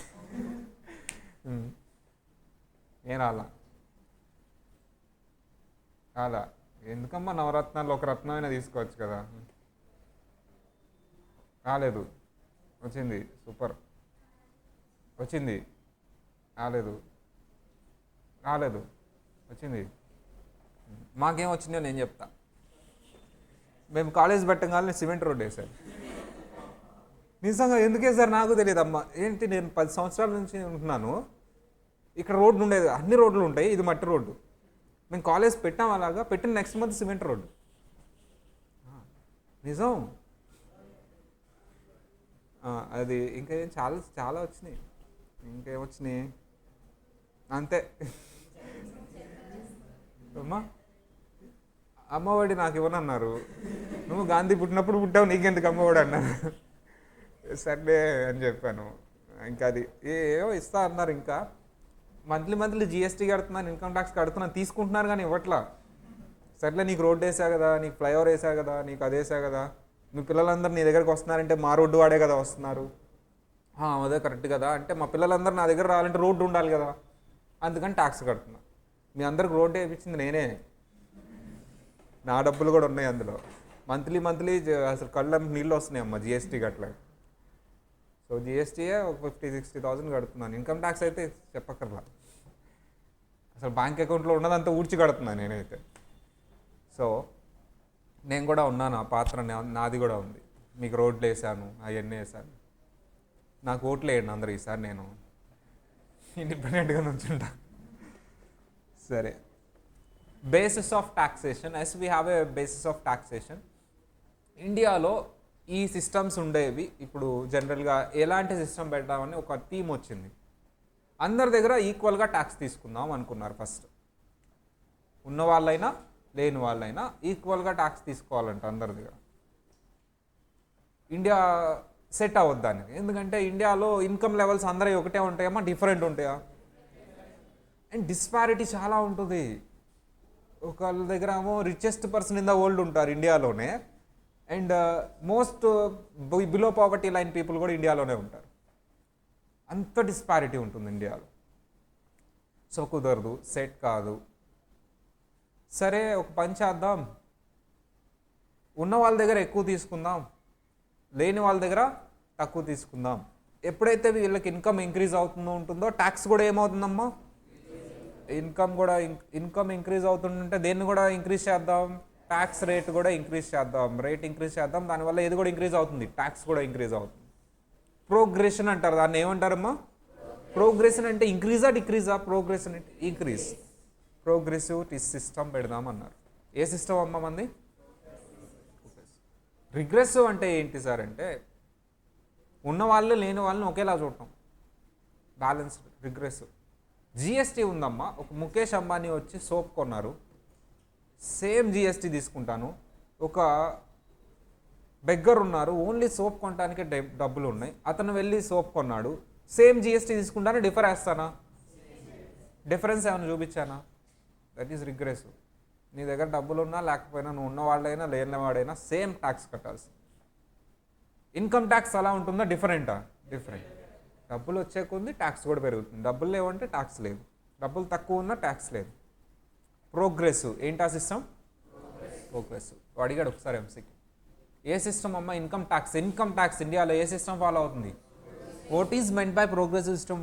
We have a more income, we need to pay more tax. అంటే tax rate increases when income rises. So దీన్నే ప్రోగ్రెసివ్ సిస్టమ్ అంటారు. We have a more income, and we need to pay more taxes. Tax rate increases and income rises. So what is the history? అమ్మా ఇది already చెప్పేసాను కాబట్టి 2-3 classes కొంచెం స్పీడ్గా వెళ్తున్నాను. After that మీరు కావాలంటే వీడియో చూడండి, చాలా స్లోగా వెళ్తుంది ఆ వీడియో, 1-2 వీడియోస్ ఉంటాయి. So we have A history of taxation. Income tax ఇంతకుముందు ఉండేదమ్మా, మనం ఇండిపెండెన్స్ రాకముందు ఇన్కమ్ ట్యాక్స్ యాక్ట్ 1922 అది ఫాలో అయ్యేవాళ్ళం మనం. తర్వాత మనం ఓన్గా ఇన్కమ్ ట్యాక్స్ రాసుకుందాం. ఇన్కమ్ ట్యాక్స్ యాక్ట్ 1961 రూల్స్ కూడా రాసుకుందాం 62లో. ఇప్పుడు ఇన్కమ్ ట్యాక్స్ 1922 చదవాలా వద్దా? మా ఇన్కమ్ ట్యాక్స్ 1922 చదవాలా వద్దా? అవసరం లేదు. షూరా? 1961 రెండు చదవాలా, ఏదో ఒకటే చదవాలా?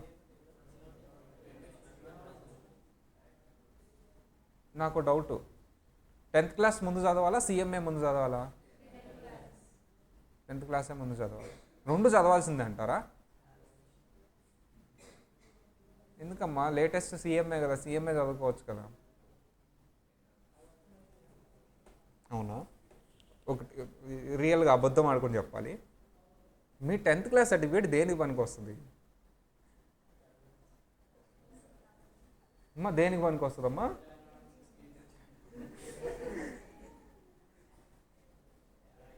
జాబ్కి. బోల్డ్ అని మార్కులు వచ్చినాయి నాకు 10thలో, జాబ్ ఇస్తారా అది చూసి? మిగతా జస్ట్ పాస్. 10thలో బోల్డ్ అని మార్కులు వచ్చినాయి, ఇస్తారా జాబు? మా ఇంట్లో మాకేం చెప్పారో తెలుసా పెద్దవాళ్ళంతా, నువ్వు 10th చదువు, లైఫ్ సెటిల్ అన్నారు. 10th ఒక్కటి బాగా చదువు, life settle, 10th main, 10th important అన్నారు. ఓ తెగ చదివేసాం మేము. అబద్ధం. ఇంటర్ ఇంపార్టెంట్, ఇంటర్ చదువును, అసలు ఇంటర్ లైఫ్ టర్నింగ్ పాయింట్ అన్నారు. అబద్ధం. ఇప్పుడు 10th సర్టిఫికేట్ ఎక్కడుందో కూడా తెలియదు నాది. డేట్ ఆఫ్ బర్త్కి వాడుతున్నా నేను. డేట్ ఆఫ్ బర్త్ నమ్మట్లా నేను. టైం మిషన్లో వచ్చానంటే 10thలోదే చూస్తున్నారు. నేను ఎప్పుడో పుట్టాను, 1780లో పుట్టాను, టైం మిషన్లో వస్తూ ఉన్నానంటే నమ్మట్లా. 10thలో చూపించు, అప్పుడు అందులో లేదుగా, ఏదో వేసుకున్నాను నేను. మొన్నే 2006. మీరంతా అమ్మా 2006 ఉన్నారు ఎవరైనా? 2000 ఉన్నారా? 2006 నేను కూడా అంతే. 2006 బాన్. సరే, దానికి వాడుతున్నా. ఓకేనా. ఇంటర్మీడియట్ బాగా చదువు, అయిపోద్ది అన్నారు. అబద్ధం. తర్వాత సిఎస్ఈఎంఏ అయిపోద్ది, ఇది కొంచెం నిజం. ఎవరు చెప్పలా, కానీ నిజాన్ని చెప్పలేదమ్మా ఎవరు. ఇది చదువు, ఇదే లైఫ్, ఇది ఇంపార్టెంట్, ఇది అయిపోతే ఇంకా అయిపోద్ది. నేను చెప్తున్నా నిజం. మీకు ఇప్పుడు వరకు చెప్పింది అన్నీ అబద్ధాలే అందరూ. నేను ఇప్పుడు నిజం చెప్తున్నా, అందరూ వినండి. సిఎంఏ చదవండి, మీ లైఫ్ సెటిల్డ్. సిఎంఏ క్వాలిఫై చదివి పాస్ అవ్వండి, మీ లైఫ్ సెటిల్డ్. ఇంకా నిజమా అబద్ధమా? నిజం. ఇది చూసారా, మీకు మిగతా వాళ్ళందరూ అబద్ధాలు చెప్పారు, ఎవరు మాత్రమే నిజం చెప్తున్నారు? నేను. That is Praveen sir. నేను చెప్పాను నిజాలే. సిఎంఏ ఒకటి చదవండి, సిఎస్సిఎంఏ క్వాలిఫై అవ్వండి, లైఫ్ సెటిల్ అంతే. ఇక నీకు ఫైనాన్షియల్లీ మళ్ళీ నేను సిఎంఏ అయిపోయింది, నువ్వు అన్ని సెటిల్ అన్నావు, నాకు ఇది లేదు అది లేదు, వీళ్ళు రాలేదు వాళ్ళు రాలేదంటే కుదరదు. ఇంకా ఫైనాన్షియల్లీ సెటిల్ అవుతావు. తర్వాత నీ ఇష్టం. ఇంకా డబ్బులు ఉంటే ఆటోమేటిక్గా అన్నీ వచ్చేస్తేలే. నువ్వు ఒకటి కావాలి వదులుకుంటే ఇంకోటి వచ్చేస్తుంది ఆటోమేటిక్గా, ఇబ్బంది ఏం పడవద్దు. సో సిఎంఏ క్వాలిఫై అవ్వు, డబ్బులు అలా వచ్చేస్తాయి నీ దగ్గరికి. సో అది నేను అనేది సెటిల్ అంటే. సార్ ఇది కూడా అంతే కదా, పాతది కూడా చదవాలి కదా అంటే అవసరం లేదు. రీప్లేస్ చేసిందంట 1961 యాక్ట్. దేన్ని రీప్లేస్ చేసిందంట? రీప్లేస్ చేసింది కాబట్టి చదవక్కర్లా. రీప్లేస్ చేయకపోతే చదవాలి అది కూడా. మరి ఇప్పుడు ఏ యాక్ట్ రీప్లేస్ చేసింది? 1961 యాక్ట్ ఏ యాక్ట్ని రీప్లేస్ చేసింది? ఇప్పుడు ఇది చదవక్కర్లేదు, జస్ట్ హిస్టరీ అలా ఉండేది ఒకటని చెప్తున్నా నేను. రూల్స్ రాసుకున్నాం తర్వాత, అది నేను తర్వాత చెప్తాను. జస్ట్ ఒకసారి ఊరికే difference between act and rules ఇక్కడ చెప్తున్నాను. అంటే రూల్స్కి యాక్ట్కి డిఫరెన్స్. ట్యాక్స్ ఎవరికి కట్టాలి? గవర్నమెంట్. ఇన్కమ్ ట్యాక్స్ ఏ గవర్నమెంట్ కట్టాలి? సెంట్రల్ గవర్నమెంటా, స్టేట్ గవర్నమెంటా? గవర్నమెంట్లోనే రెండు ఉన్నాయమ్మా. సెంట్రల్ గవర్నమెంట్ జగన్ అన్న ఉన్నారు, మోడీ తాతయ్య ఉన్నారు. ఎవరికి కట్టాలి ఇన్కమ్ ట్యాక్స్? మోడీ తాతయ్యకి కట్టాలి, జగన్ మామయ్యకి వద్దు. ఏమ్మా ఇన్కమ్ ట్యాక్స్ ఎక్కడున్నారు మీరు? ఏపీలో ఉన్నారు, మా రాజ్యం ఇది. ఎవరికి కడతారు ఇన్కమ్ ట్యాక్స్? మోడీ తాతయ్యకి. సెంట్రల్ గవర్నమెంటా, స్టేట్ గవర్నమెంటా? సెంట్రల్ గవర్నమెంట్కి కట్టాలి కదా. ఎవరికి కట్టాలి మరి? మోడీ తాతయ్యకి. కాల్ చేస్తున్నా మోడీ తాతయ్యకి, ట్యాక్స్ కడుతున్నా, ఎక్కడ చెప్పు అని. కాల్ లిఫ్ట్ చేయట్లా. మరి ఎట్లా కట్టను? ఎవరికి కట్టను? సెంట్రల్ గవర్నమెంట్ అంటే మోడీ తాతయ్య రానివ్వట్లా, అసలు కాల్ లిఫ్ట్ చేయట్లా, రానివ్వట్లా. కిడ్నాప్ చేసేద్దాం. చెప్పమ్మా, ఎక్కడ కట్టాలి? ఇన్కమ్ ట్యాక్స్ ఆఫీస్లో వెళ్ళాను, ఇక్కడ బయటికి బాగున్నారు. ట్యాక్స్ అంటే ట్యాక్స్ కూర్చున్నా చల్తా హియర్ అన్నారు. ఇంకా ఎవరికి కట్టాలి? మోడీ తాతయ్య ఫోన్ ఎత్తట్లా, ఫోన్ పేరు కూడా లేదమ్మా. मैं आप लोगों को चलता है जानता, फोन पे मुझे को नहीं है. హిందీ నేర్చుకుంటున్నా హైదరాబాద్లో, పని అవట్లే అక్కడ హైదరాబాద్లో. బాగా వచ్చు నాకు హిందీ. मुझे जानती, अच्छा जानती, बहुत अच्छा काम करता मैं हिंदी में. నిజంగా వచ్చినట్టు అయితే చచ్చిపోతారు దొరికి. చెప్పండి అమ్మా, ఎవరికి కట్టాలి చెప్పండి. కట్టేయాలి ఇప్పుడు ట్యాక్స్. ఎక్కడ కట్టాలి, ఎప్పుడు కట్టాలి, ఎవరికి కట్టాలి? మీకు కట్టాలా? కాదు, యాక్ట్లో సెంట్రల్ గవర్నమెంట్ అని రాసింది. యాక్ట్లో సెంట్రల్ గవర్నమెంట్ అని రాసింది అంతే. సెంట్రల్ గవర్నమెంట్ కట్టాలని రాసింది యాక్ట్లో. మీరే సెంట్రల్ గవర్నమెంట్ లేదు యాక్ట్లో. సెంట్రల్ గవర్నమెంట్ అంటే మోడీ తాతయ్య వీళ్ళు కదా. వెళ్ళాను, ఢిల్లీ వెళ్ళాను, తిరిగాను. యాక్ట్లో సెంట్రల్ గవర్నమెంట్కి పే చేయాలని ఉంది, కానీ ఎప్పుడు పే చేయాలి, ఎక్కడ పే చేయాలి, ఎలా పే చేయాలో చెప్పారా? లేదు. యాక్ట్లో ప్రొవిజన్ చెప్తారంతే,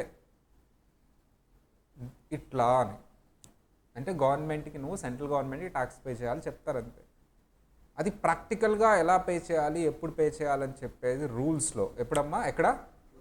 అంటే దాన్ని ఎలా ఇంప్లిమెంట్ చేయాలంటే ప్రాక్టికాలిటీ ఎక్కడ చెప్తారు? రూల్స్.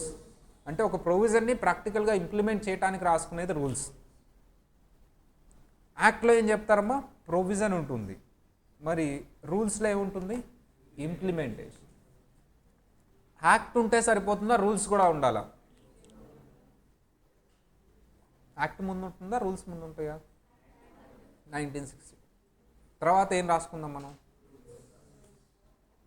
యాక్ట్ రాసి అది వదిలేస్తే అందరూ అదే ఫోన్ చేసి అడుగుతారు, మోడీ తాతని ఎక్కడ కట్టాలి చెప్పురా తీసుకెళ్ళి ట్యాక్స్ అని.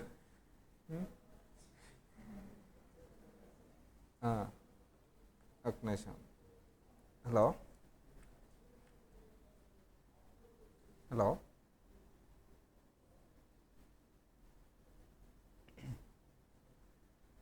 సో అందుకని రూల్స్ రాయాలి, అంతే కదమ్మా. సో అలా వచ్చి తీసుకెళ్ళి అందరూ ఫోన్లు చేస్తారు.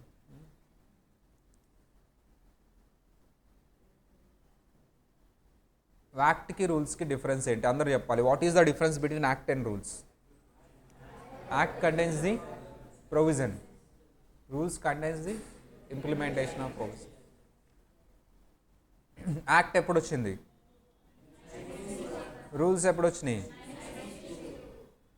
Sir how to read the law? First find the meaning of the act, second judicial pronouncement, third customs. So ఒక ఆర్డర్లో చెప్తాను నేను డీటెయిల్గా. ఫస్ట్ నువ్వు ఒక పని ఎలా చేయాలి అని ఒక యాక్ట్ ఉంటే ఫస్ట్ యాక్ట్ని చదువు నువ్వు, ప్రొవిజన్. ఆ ప్రొవిజన్ ఎలా ఇంప్లిమెంట్ చేయాలి అనేది చదవటానికి ఏం తెలుసుకోవాలి, రూల్స్ తెలుసుకోవాలి. So act, rules. అప్పుడప్పుడు ఏం చేయాలి సార్ అంటే, సార్ యాక్ట్ రూల్స్ కాకుండా pronouncement, high court and supreme court pronouncement అంటే కేస్ లాస్ అంటారు, వాటిని ఏమంటారమ్మా? మనకి టూ థింగ్స్ ఉన్నాయి, హైకోర్టు, సుప్రీంకోర్టు. హైకోర్ట్, సుప్రీంకోర్టు వీళ్ళు ఏంటి సార్ వీళ్ళ పడి అంటే, it's nothing but judicial things అన్నమాట. అంటే ఒక యాక్ట్ అర్థం కావట్లేదు ఎవరికి, ఆ ప్రొవిజన్ అర్థం కావట్లేదు అంటే ఎవరు అది అర్థమయ్యేలా చెప్తారు? హైకోర్టు, సుప్రీంకోర్టు వాళ్ళు డిస్ప్యూట్ ఏమన్నా వచ్చినా సరిగ్గా ఇంప్లిమెంట్ చేయకపోయినా వాళ్ళు కేసులా తీసుకొని ఇలా కాదు ఇలా చేయండి అని చెప్తారు. ఇప్పుడు ఏది ఫాలో అవ్వాలి నేను? కేసులా. ఇక్కడ కొంచెం డిఫరెన్స్ ఉంది. హైకోర్టు ప్రొనౌన్స్మెంట్స్ అంటే హైకోర్టు చెప్పిన కేసు లాసు ఆ స్టేట్కి మాత్రమే అప్లై అవుతాయి. వేరే స్టేట్ వాళ్ళు ఫాలో అయితే అవ్వచ్చు, ఎలో చేస్తాడా లేదా ఆ డిపార్ట్మెంట్, ఆ స్టేట్ వాళ్ళు అనేది వాళ్ళు ఇష్టం. జనరల్లీ ఎలో చేస్తారు, కొన్నిసార్లు చేయరు. బట్ సుప్రీంకోర్టు చెప్పినది ఆల్ ఓవర్ ఇండియా ఏ స్టేట్ వాళ్ళైనా అప్లై చేసుకోవచ్చు, ఇబ్బందే లేదు. ఫర్ ఎగ్జాంపుల్ ముంబై హైకోర్టు చెప్పారమ్మా, వాళ్ళకి మాత్రమే వస్తుంది. హైదరాబాద్ హైకోర్టు చెప్పారు, ఎవరికి వస్తుంది? తెలంగాణ. ఆంధ్ర క్యాపిటల్ ఏంటి? వైజాగా? అమరావతినా? సరే, అట్లాంటి అడగొద్దు, కష్టమైన క్వశ్చన్లు అయ్యి. ఇప్పుడు కౌన్ బరే Crorepati 1 crore rupees question Andhra capital ఏంటని అడిగితే ఎవరు చెప్తారు? సో ఏదో ఆంధ్ర హైకోర్టు అనుకుందాం ప్రస్తుతానికి. ఆంధ్ర హైకోర్టు చెప్పారమ్మా, ఎవరికి అప్లై అవుతుంది అది? సార్ తెలంగాణ వాళ్ళది నేను ఫాలో అవ్వచ్చు అంటే అవ్వచ్చు, మీ డిపార్ట్మెంట్ వాళ్ళు అది మీ అసెసింగ్ ఆఫీసర్ ఎలో చేస్తారు లేదా అని డౌట్, చేయొచ్చు చేయకపోవచ్చు. బట్ సుప్రీంకోర్టు చెప్తే మాత్రం ఎలో చేయాలి. సో సమ్ టైమ్స్ నేను క్వశ్చన్స్ సాల్వ్ చేసేటప్పుడు 90% యాక్ట్ ఫాలో అవుతాను, రూల్స్ ఫాలో అవుతాను. బట్ 10% అక్కడ యాక్ట్లో చెప్పింది కాకుండా ఎక్కడ చెప్పింది ఫాలో అవుతాను? Case laws. అప్పుడప్పుడు యాక్ట్ ఫాలో అవను, రూల్స్ ఫాలో అవను, కేస్ లాస్ ఫాలో అవను. ఏం ఫాలో అవుతామమ్మా? కష్టం. ఏంటది? కష్టం ఫాలో అవుతాను. అది యాక్ట్లోనూ చెప్పడు, రూల్స్లో చెప్పడు, కేస్ లా కూడా చెప్పడు, కానీ ఆ క్వశ్చన్ సాల్వ్ చేసేటప్పుడు అది ఫాలో అవుతాను నేను. నువ్వు అడుగుతావు నన్ను, ఎక్కడ చెప్పాడు అది? ఏ యాక్ట్, ఏ ప్రొవిజన్ అని అడుగుతావు. ఏ కేసులా, పోనీ ప్రొవిజన్ కాదు కేసులా, నేనేం చెప్పను. అది చాలా రేరు, 0.001% దగ్గర ఫాలో అవుతుంది. అదే కష్టం. ఏంటి సార్ ఒక ఎగ్జాంపుల్ ఇవ్వండి?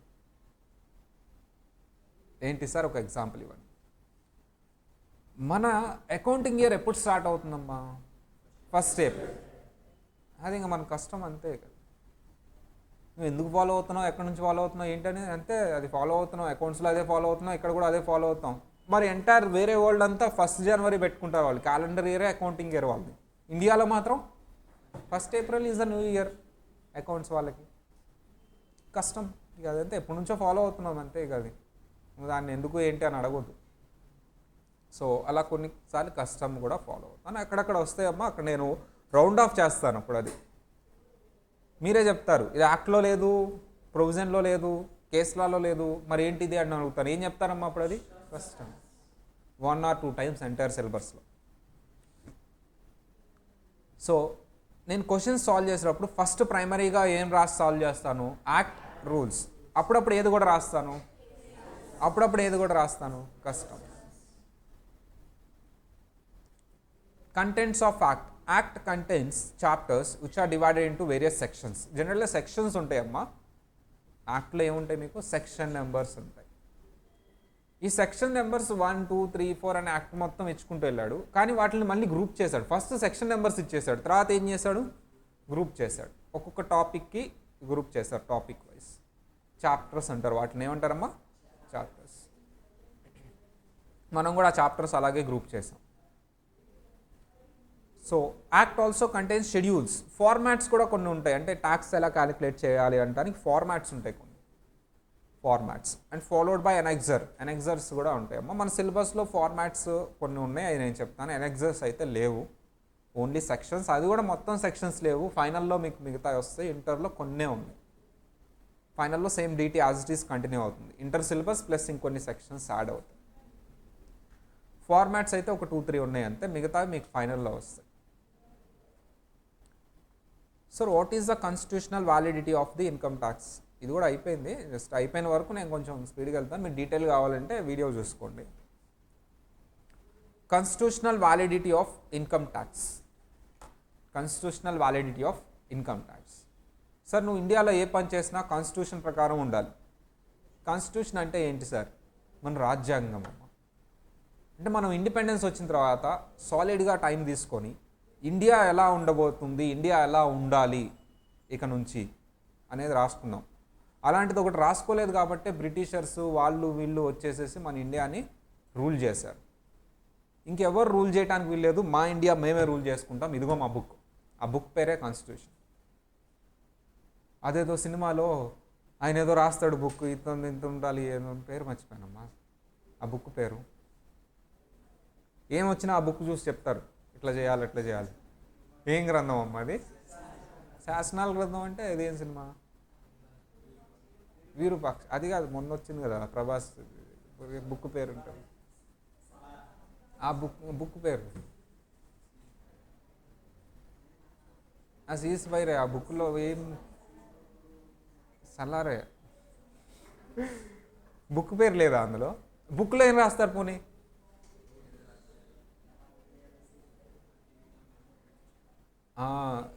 ఆ ఏరియా పేరేంటి? కాన్సార్ బుక్ అమ్మ అది.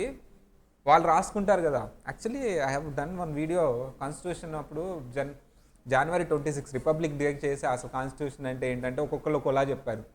మనం ఇండియా ఎలా ఉండాలి, ఏ రూల్స్తో చేయాలి అనేది రాసుకున్నాం. ఆ బుక్ ఎలా అయితే సల్లార్ సినిమాలో బుక్ రాసి ఆ పెద్ద ఆయన ఇస్తాడో సేమ్ అలాగే ఇండియాలో కూడా రాసుకున్నాం. ఆ రాసుకున్న రోజు, అది వచ్చిన రోజు, ఆ బుక్ పబ్లిష్ చేసిన రోజు January 26. అందుకనే మనకి రిపబ్లిక్ డే అది August 15 అని ఇండిపెండెన్స్ తర్వాత వచ్చింది అది. ఇట్లా చెప్పా అనమాట, అప్పుడైనా అర్థమైంది మన పిల్లలకి. సో అట్లా మనం కూడా రాసుకున్నాం అమ్మ. దాన్నే కాన్స్టిట్యూషన్ అంటారు. ఈ కాన్స్టిట్యూషన్కి అగెనెస్ట్గా ఏది ఉన్నా ఇండియాలో చెల్లదు. అంతే కదా, ఆ బుక్లో కూడా అంతే కదా. బుక్కి అగెనెస్ట్గా ఏది చేసినా వాళ్ళు ఇంకా ఉండకూడదు అక్కడ. Same as it is. ఆ కాన్స్టిట్యూషన్ దాన్నే అక్కడ పెట్టాడు తీసుకెళ్ళి, అది ఇక్కడ రాలా. దీన్ని బేస్ చేసుకునే ఆ సినిమాలో ఆ పర్టికులర్ థింగ్ పెట్టారు. సరే ఓకే ఫైన్, కాన్స్టిట్యూషన్లో ఉండాలంటున్నారు. ఇప్పుడు ట్యాక్స్ కలెక్ట్ చేయాలనుకుంటున్నాను ఇండియాలో. కంపల్సరీ ఎక్కడ ఉండాలి ఆ రూలు? కాన్స్టిట్యూషన్. ఫస్ట్ నువ్వు కాన్స్టిట్యూషన్ అమెండ్ చేయి, ఇండియాలో ట్యాక్స్ కలెక్ట్ చేయవచ్చు అని చెప్పేసి రాశారు. ఒక ఆర్టికల్, ఎక్కడ సెక్షన్స్ ఉండవు కాన్స్టిట్యూషన్లో, ఆర్టికల్స్ ఉంటాయి. ఆర్టికల్ నెంబర్ 265 రాశారు. ఈ పాయింట్ రాసుకున్నారు. No tax can be levied or collected except by the authority of law. అంటే ముందుగానే జాగ్రత్త పడ్డారమ్మా ఆర్టికల్ 265లో. ఫ్యూచరిస్టిక్గా నాలాగా ఫ్యూచర్ చూసి వస్తాం కదా మేము, ముందుగానే కనిపెట్టేశారు. ఇలాగాని నేను రాయలేదంటే గవర్నమెంట్ పొలిటీషియన్స్ వచ్చి నాకు 10% ఇవ్వు, ఇంకో ఆయన వచ్చి 20% ఇవ్వు, ఇంకో ఆయన వచ్చి 30% ఇవ్వు అని వాళ్ళు ఇష్టం వచ్చినట్టు అనౌన్స్ చేసుకుంటూ వెళ్తారు ట్యాక్స్. అట్లా కాదంట. ఒక యాక్ట్ ఫామ్ చేసి యాక్ట్ ప్రకారం కలెక్ట్ చేయాలి అన్నారు ట్యాక్స్.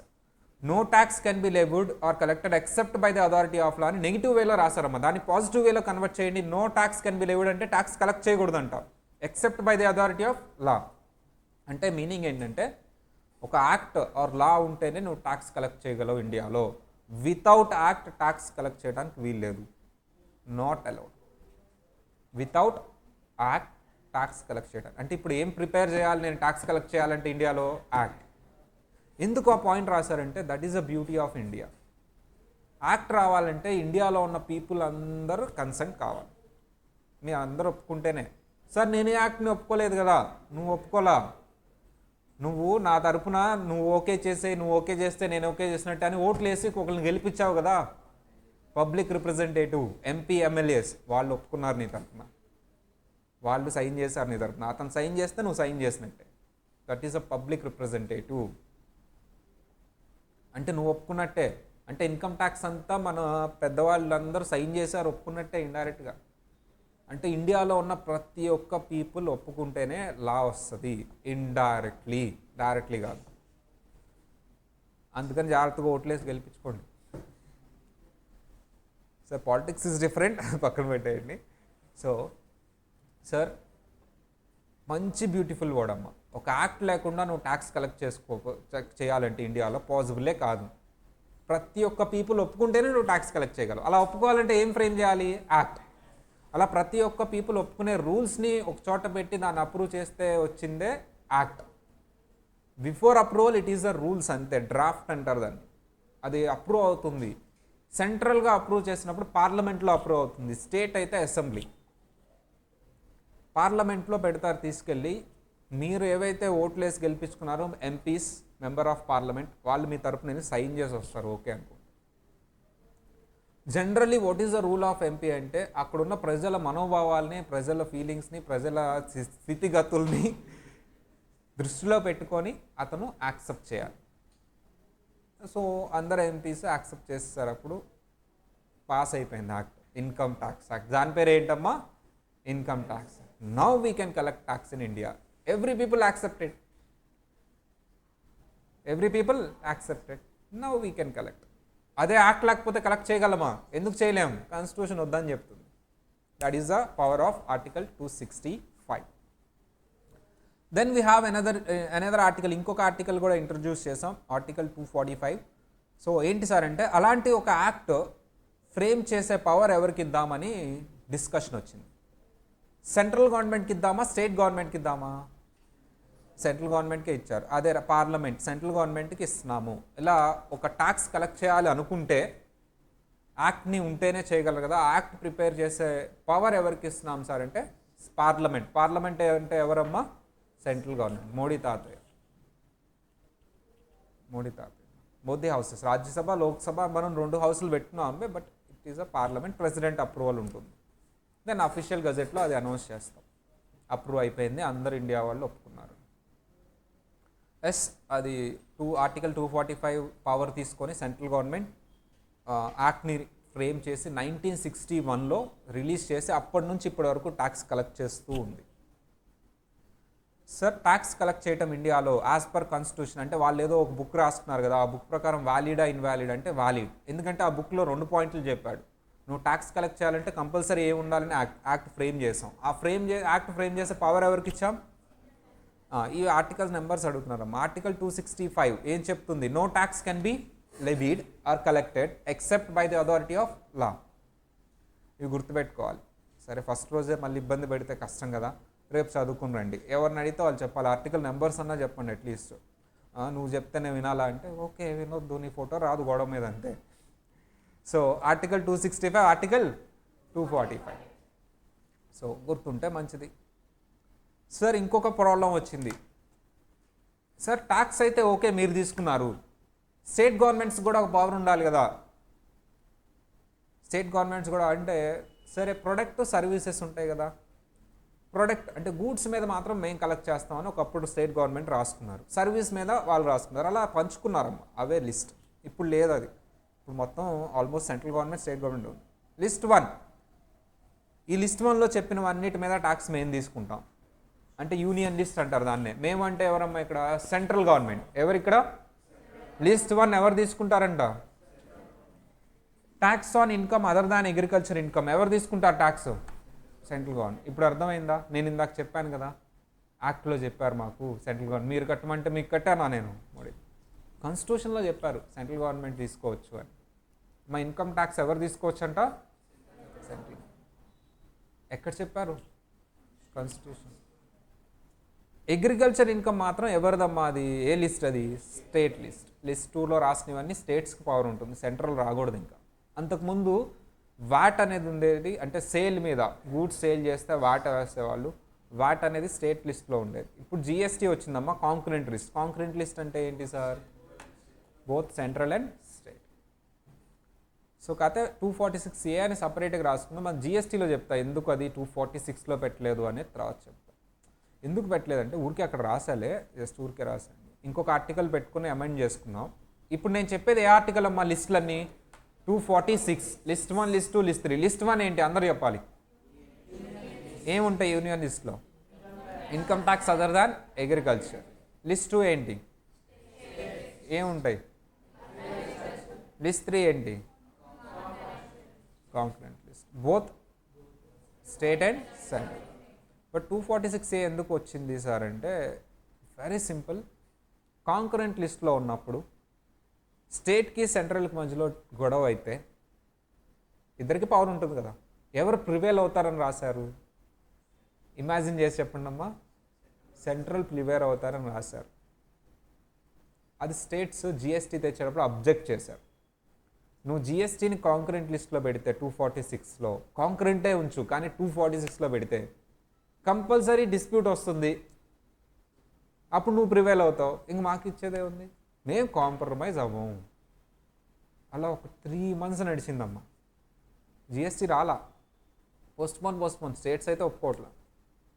నువ్వే పవర్, ఇన్కమ్ ట్యాక్స్ నువ్వే తీసుకుంటున్నావు. అగ్రికల్చర్ మీద ట్యాక్స్ తీసుకోమన్నావు, మేము అలాగో తీసుకోము. అగ్రికల్చర్ మీద ట్యాక్స్ తీసుకోము. వాటి తీసుకొని సర్వీస్ ట్యాక్స్ తీసుకొని ఇంకా మీకే పవర్ అయితే మాకే ఉండదు, స్టేట్స్కి పవర్ ఉండదు, మెయిన్లీ సౌత్ స్టేట్స్. ఒప్పుకోలా. సరే సార్ మీరు ఒప్పుకోవాలంటే రాదు జిఎస్టీ రావాలి. మోడీకి ఇంకా అది కట్ ఆఫ్ టైం, డిమానిటైజేషన్ చేశాడు. ఇంకా నెక్స్ట్ ఇయర్ జిఎస్టీ అనేది రాకపోతే చాలా టఫ్ అయిపోద్ది. ఆ నెక్స్ట్ టైం ఎలక్షన్స్ టఫ్ అయిపోతాయి. ఇంకా టూ ఇయర్సే ఉంది ఎలక్షన్స్కి. ఓకే, ఒక కొత్త ఆర్టికల్ క్రియేట్ చేద్దాం. ఏంటది? 246A. ఇక్కడ రాద్దాం, కాంకరెంట్ లిస్ట్లో రాద్దాం ఇది కూడా.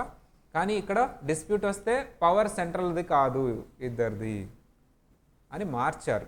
ఇప్పుడు అర్థమైందా 246A ఎందుకు అరేజ్ అయిందో? 246లో పెట్టుంటే ఎవరిది పవర్ వచ్చేది? కాంకరెంట్ లిస్ట్లో పెట్టింటే సెంట్రల్ది.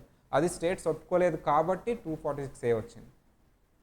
That is the reason. అది జిఎస్టీలో ఇంకొంచెం హైలైట్ చేస్తాను నేను. బట్ మనది ఇప్పుడు ఇన్కమ్ ట్యాక్స్ కదా, అట్లా వదిలేద్దాం.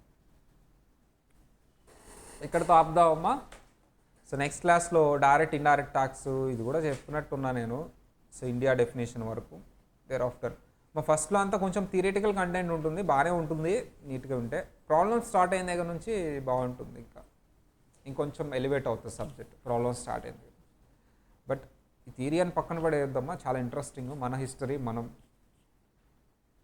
చరిత్ర చదువుకుంటున్నాం, ఎలా వచ్చింది ఏంటి.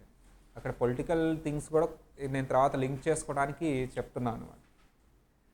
ఎందుకు సార్ అంటే మీరు అబ్జర్వ్ చేయండి అమ్మా, ఒక డాక్టర్ చదివే స్టూడెంట్ని, ఇంజనీర్ చదివే స్టూడెంట్ని, సిఎస్సిఎంఏ చదివే స్టూడెంట్ని పక్కన కూర్చోబెట్టండి. ఎవరికి లోక జ్ఞానం ఎక్కువ ఉంటుంది అనుకుంటున్నారు మీరు? సిఎస్సిఎంఏ. ఎందుకంటే వాళ్ళ సబ్జెక్ట్సే అవి. బయట ప్రపంచాన్ని చదువుకుంటూ ఉంటాం మనం బుక్లో రాసుకొని. డాక్టర్ కూర్చోబెడితే ఏదేదో మాట్లాడుతూ ఉంటాడు. అది నిజానికి ఏంట్రా ఏం మాట్లాడుతున్నాడు అనిపిస్తుంది. సో కొంచెం మెచ్యూరిటీ లెవెల్స్ తక్కువ ఉంటాయి. ఇంజనీర్ అయితే చెప్పక్కర్లా, వేరే ధ్యాసలో ఉంటారు వాళ్ళంతా, వేరే లోకం వాళ్ళంతా. ఇక వాళ్ళకి మెచ్యూరిటీ లెవెల్స్ టెస్ట్ పెడితే ఇదేంటి అవి కూడా రావు, డిపాజిట్స్ కూడా రావు.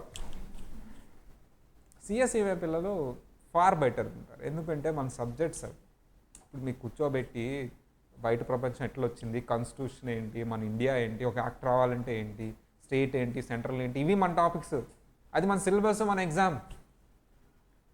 అంత బ్యూటిఫుల్ ఉంటుందమ్మా, ఎలా వచ్చింది, ఎలా ఎవాల్వ్ అయింది టాక్స్, చాలా బ్యూటిఫుల్ ఉంటుంది. అండ్ నువ్వు బయట మాట్లాడేటప్పుడు కూడా ఇవన్నీ మాట్లాడుతుంటే డిఫరెంట్గా చూస్తారు. ఇంత మంచి ఇంటే మేము చదువుకునేదే అవి.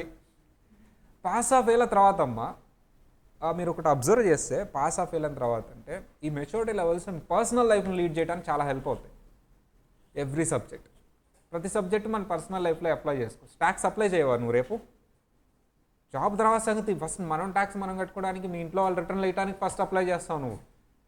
మన పర్సనల్ లైఫ్కి ఫస్ట్ హెల్ప్ అవుతుంది మనం చదివేది. పాస్ అయిన తర్వాత ఎప్పుడో జాబ్ డబ్బులు తర్వాత సంగతి. Beautiful subjects. అదేంటి డాక్టర్ చదివితే పర్సనల్ లైఫ్కి అప్లై, అతను ఆపరేషన్ చేసుకుంటాడా? ఇష్టం కదా, మేబీ టిప్స్ ఎవరిని అప్లై అవుతాయి. సో బట్ మనదైతే యాప్ట్గా ఉంటాయి. అట్ ది సేమ్ టైం నువ్వు మాట్లాడినా సరే ఒక మెచ్యూరిటీ లెవెల్గా అనిపిస్తుంది. నీ ఏజ్కి నువ్వు మాట్లాడేదానికి చాలా డిఫరెన్స్ ఉంటుంది ఈ కోర్స్ కానీ నువ్వు కంప్లీట్ చేసుకుంటే. సీరియస్గా నిజంగా అవన్నీ ఫాలో అయ్యి వింటే అనమాట. What is constitution, what is income tax, ఎలా వచ్చింది, రూల్స్ ఏంటి, ఇంకా ఉంది కదా సబ్జెక్ట్. ఇంకా వెళ్తూ ఉంటే నీకు ఫుల్ క్లారిటీ వస్తుంది. Okay, what is costing, personal లైఫ్లో కాస్టింగ్. అందుకనే మేము కాస్టింగ్ చెప్పేటప్పుడు నేను పర్సనల్గా అయితే ఒక్కొక్క కాన్సెప్ట్ తీసుకొని అది మన పర్సనల్ లైఫ్లో నేను ఎక్కడ అప్లై చేశాను చెప్తాను ఫస్ట్, అది నాకు ఎంత హెల్ప్ అయిందో. తర్వాత మనం ఎలా అప్లై చేసి చెప్తాను, తర్వాత కార్పొరేట్ ఎగ్జాంపుల్ తీసుకుంటాను. మా ఈ టార్గెట్ అకాడమీ వచ్చిందంటేనే కాస్టింగ్, ఎఫ్ఎం, ట్యాక్స్ ఇవన్నీ నీట్గా అప్లై చేస్తేనే అమ్మా. But I have done FM costing ఎక్కువ అప్లై చేశాను కాబట్టి టార్గెట్. లేకపోతే 4th లైన్లో ఎవడమ్మా పెట్టి నిలబడింది ఇంతవరకు చరిత్రే లేదు. 20 ఏళ్ళ చరిత్ర. ఎవరమ్మా 4th లైన్లో ఆపోజిట్లో పెట్టి నిలబడిన వాళ్ళు ఎవరమ్మా? ఒకళ్ళు చూపించండి. ఎవరు సార్ అందరు ఎత్తుక్కుంటాను. ఏం లేదు, 2 కుర్రోళ్ళు వాళ్ళు పెట్టారు అంతే. మేము బయటికి ఎప్పుడు ఎక్స్పోజ్ అవ్వం, మేము పెట్టాము, మేము క్లాసులు చెప్పుకుంటాం అంతే. సో మేము కూడా ఎంప్లాయీస్ లాగే పనిచేస్తాం. బికాజ్ మేము నామకే వాస్తే స్టార్ట్ చేసాం కానీ all the faculty have started. So all the faculty have faculty is a power of target academy. అటు ఫ్యాకల్టీ ఇప్పుడు పవర్ ఉంటారు. అదే చెప్పాను నేను ఆల్రెడీ, ఫ్యాకల్టీని వెల్ ఎస్టాబ్లిష్ తీసుకొస్తాం మేము. ది బెస్ట్ తీసుకురావాలి. ఫస్ట్ మేము వింటాం ఆ క్లాస్ మీకు ఇచ్చే ముందు. నాకు ప్రజెంట్గా ఉంది, ఓకే ఫైన్ అంటేనే మేము ముందు తీసుకొస్తాం అనమాట. సో ఇంకొక విషయం ఏంటంటే పాస్ పర్సంటేజ్. ఏంటి సార్ పాస్ అంటే, ఫర్ ఎగ్జాంపుల్ వేరే ఇన్స్టిట్యూట్స్లో ఏదో వాళ్ళు వెల్ అండ్ గుడ్, అక్కడ ఎక్కువ మంది ఉంటే వాళ్ళు ఏంటో అక్కడ ఫెయిల్ వాళ్ళని తీసుకొచ్చి పాస్ చేయొచ్చు. అది మేము పెట్టుకున్న వాళ్ళు పాస్ చేయిస్తే చాలు, మేము పాస్ చేయించాలి పిల్లల్ని. బాగా చదివేవాడిని నువ్వు పాస్ చేయించక్కర్లా, ఎక్కడున్నా చదువుతాడు, ఎక్కడున్నా ర్యాంక్ వస్తుంది. నువ్వు అదేదో పేపర్లోనే అడ్వర్టైజ్మెంట్ చేసుకుంటే అమాయకులైన పిల్లలు వచ్చి చదువుతారు. నువ్వు ఒక యావరేజ్ స్టూడెంట్ని ఎంత బాగా మోటివేట్ చేసావు, ఎంత బాగా చదివించావు. అసలు క్లాస్కి రావటమే ఇష్టం లేని పిల్లోడిని నువ్వు క్లాస్లో కూర్చోబెట్టుకున్నావు. అది నీ టాలెంట్ యాజ్ అ ఫ్యాకల్టీ. బాగా చదివేవాడు నువ్వు చెప్పినా వస్తాడు, చెప్పకపోయినా వస్తాడు, నువ్వు చెప్పకపోయినా బుక్ చూసుకుని చదువుకుంటాడు. అసలు క్లాస్కి రావడం ఇష్టం లేదు, అలాంటి పిల్లలు నువ్వు క్లాస్కి వచ్చి కూర్చోబెడుతున్నావు. 1.5 hour క్లాస్ ఇంట్రెస్టింగ్గా వినేలా చేస్తున్నావు. That is your talent. ఆ టాలెంట్ ఉన్న వాళ్ళని నేను తీసుకొచ్చి పెడతా క్లాస్లో. ఏదో బాగా చదివే వాళ్ళు 4 చదివిచ్చేసి ర్యాంకులు తెప్పించేసేసి పేపర్లో వేసేసుకుంటే కుదరదు. యాక్చువల్లీ వీ హ్యావ్ ఆల్సో మా పాస్ స్టూడెంట్కి ర్యాంక్ వచ్చింది, బట్ మేము ఎక్కడా డిస్ప్లే చేయాలి ఆ ర్యాంక్ని. ఫోన్ చేశారు, సార్ ర్యాంక్ వచ్చింది ఏంటి. పాస్ చేయించాలి ఒక యావరేజ్ క్యాండిడేట్ని. ఎందుకంటే క్లాస్లో 100 మంది ఉంటే ఏదో 10 మందికి ర్యాంక్ వస్తే 10 మంది, మిగతా 90 మంది ఫెయిల్ అయ్యారు. అది నువ్వు మాట్లాడట్లా. మిగతా 90 మంది ఫెయిల్ అయ్యారు, వాళ్ళ లైఫ్లో ఏమైనాయి.